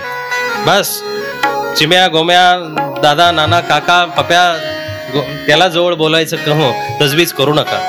त्याला बोलवायची तजवीज करा की जो तुम्हाला खऱ्या अर्थानं न्यायला येईल. उस वक्त जल्दी आना नहीं स्वामी भूल जाना, भक्तों को साथ लाना.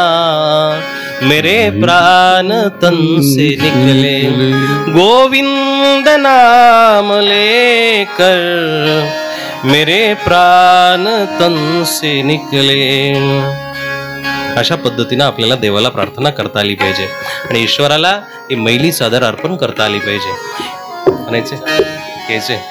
मैली चादर ओढ़ के कैसे, मैली चादर ओढ़ के कैसे द्वार तुम्हारे आऊं. मैली चादर ओढ़ के कैसे द्वार तुम्हारे आऊं.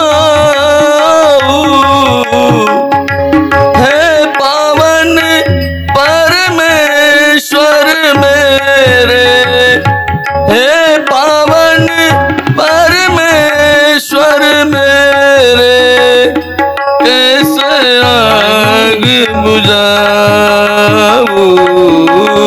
मैली चादर ओढ़ के कैसे, मैली चादर ओढ़ के कैसे द्वार तुम्हारे आऊं.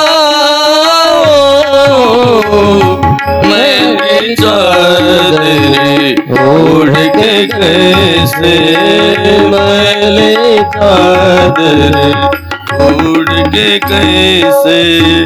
तूने मुझको जग में भेजा निर्मल दे कर काया.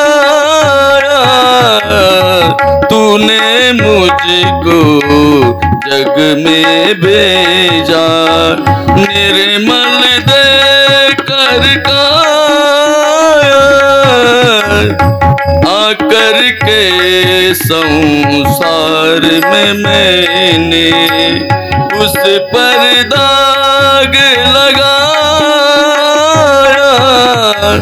जन्म जन्म की मैली चादर, जन्म जन्म की मैली चादर, कैसे दाग धुलाऊं.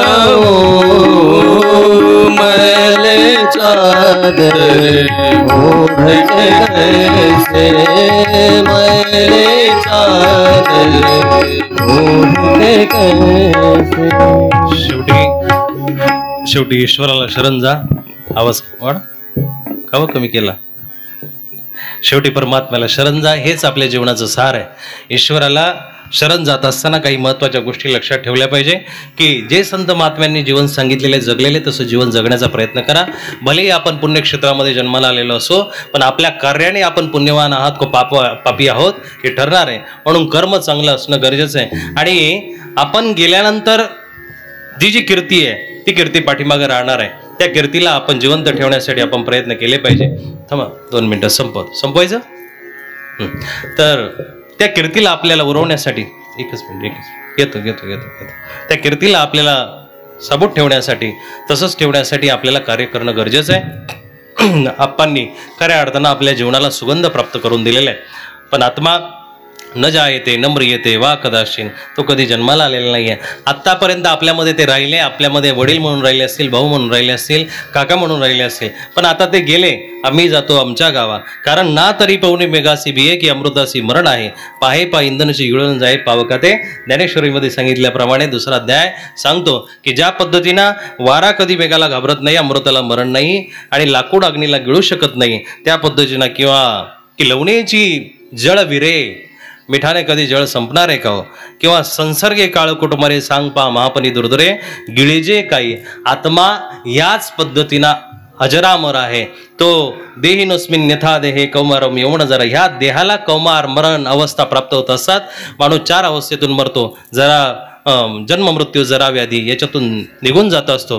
तो आता गेला की त्याला नवीन योनी नव्हे, त्याला आता प्रार्थना करा. हाही एक महत्त्वाचा मुद्दा पंथानुसार संप्रदायानुसार सांगून जातो की माणूभाव संप्रदायामध्ये ज्यांनी गुरु केलेला आहे, माणूभाव संप्रदायाची ज्यांनी भक्ती केलेली आहे आणि माणूभाव संप्रदायाच्या पद्धतीप्रमाणे एकनिष्ठ भक्ती ज्यांनी केलेली आहे, नवे नवे श्रीमद भगवत गीतेनुसार अनन्या चिंतयंतो माम ये जना परिपासते, ज्यांनी अनन्य भक्ती केलेली आहे, त्याला पुन्हा पुन्हा जन्म नाही.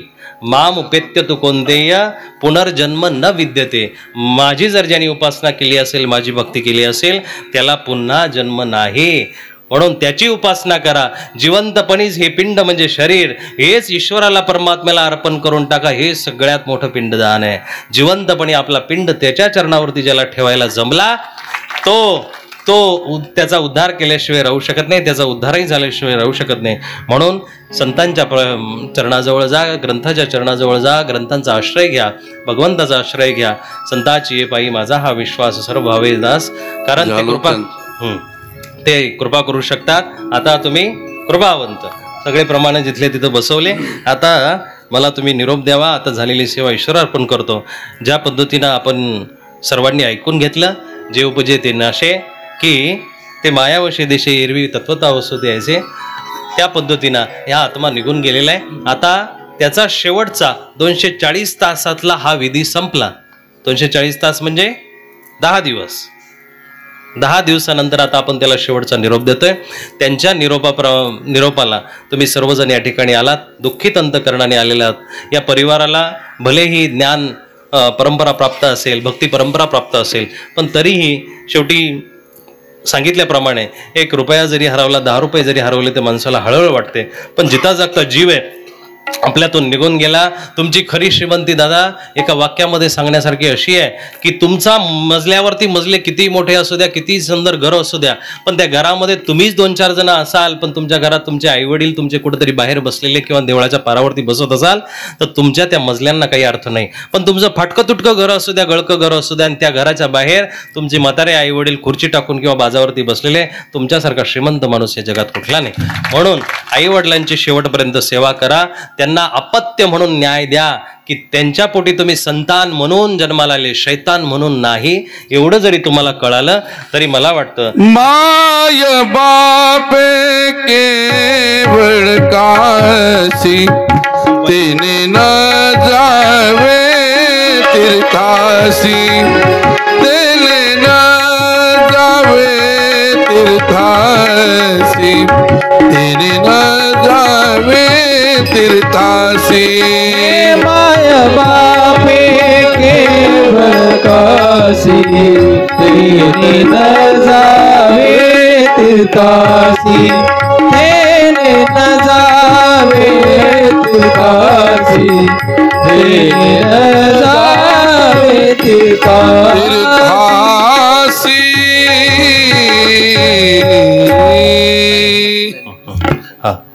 तर या ठिकाणी अशी सुंदर अशी मला तुम्ही साथ दिली. आपल्या सगळ्यांचे मनपूर्वक धन्यवाद. सुंदर गायन आणि खूप सुंदर गळा आहे, देवाची देण आहे.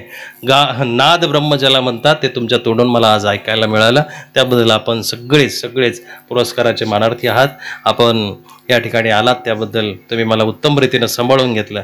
कारण मीही पट्टीचा कथाकार नाही, वाचक नाही आहे, पण जेवढं जमल तेवढं तोडकं मोडकं आपल्या देवाची सेवा करून घ्यावी. तो बोलविता धनी वेगळाची, त्याची कृपा आहे म्हणून आपण बोलतोय. एक एक अक्षर त्याचं आहे, एक एक शब्द त्याचा आहे आणि एक एक अर्थही त्याचाच आहे. त्याच्याशिवाय काही नाही आहे. त्वत्प्रसादान मयाच्युत, हे अच्युत तेरी कृपा के विना मेरा कुछ भी नाही आहे. ही झालेली सेवा ईश्वर अर्पण करतो. दादांना आपणा अपूर्ण श्रद्धांजली देतो. आणि हा विशेष करून महानुभाव संप्रदायाचे एक ज्येष्ठ श्रेष्ठ ज्ञानवान असलेले अधिकरण होऊन गेले, ज्यांनी हजारो लोकांना सन्मार्गाला लावलं, धर्माला लावलं, असे आमच्या पंथातील ज्येष्ठ गुरुवर्य कैवल्यवासी कवीश्वर कुलाचार्य परमपूज्य महंत श्री खामणेकर बाबाजी गीतामठ श्रीरामपूर यांचा हा मोठे परिवार आहे. या परिवाराला सर्वार्थी त्या बाबांनी धर्माला लावलेले आहे. महानुभाव संप्रदाय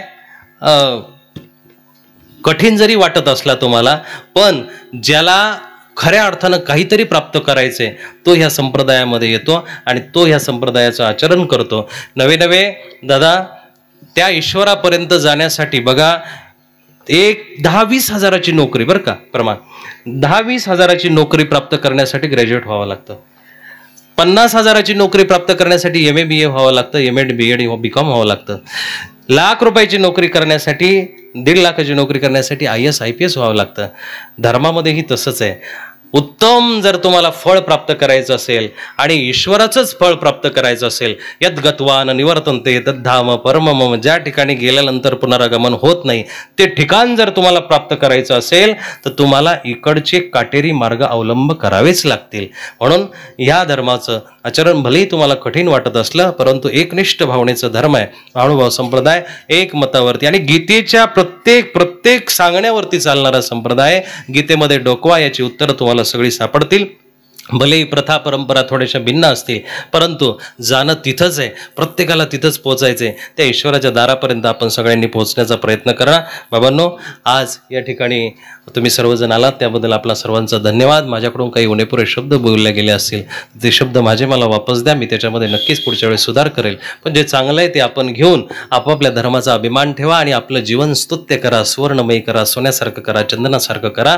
तरच त्या जीवनाला कुठंतरी तो मधुकर रूपी, तो परिमळ रूपी ईश्वर येईल आणि तुमच्या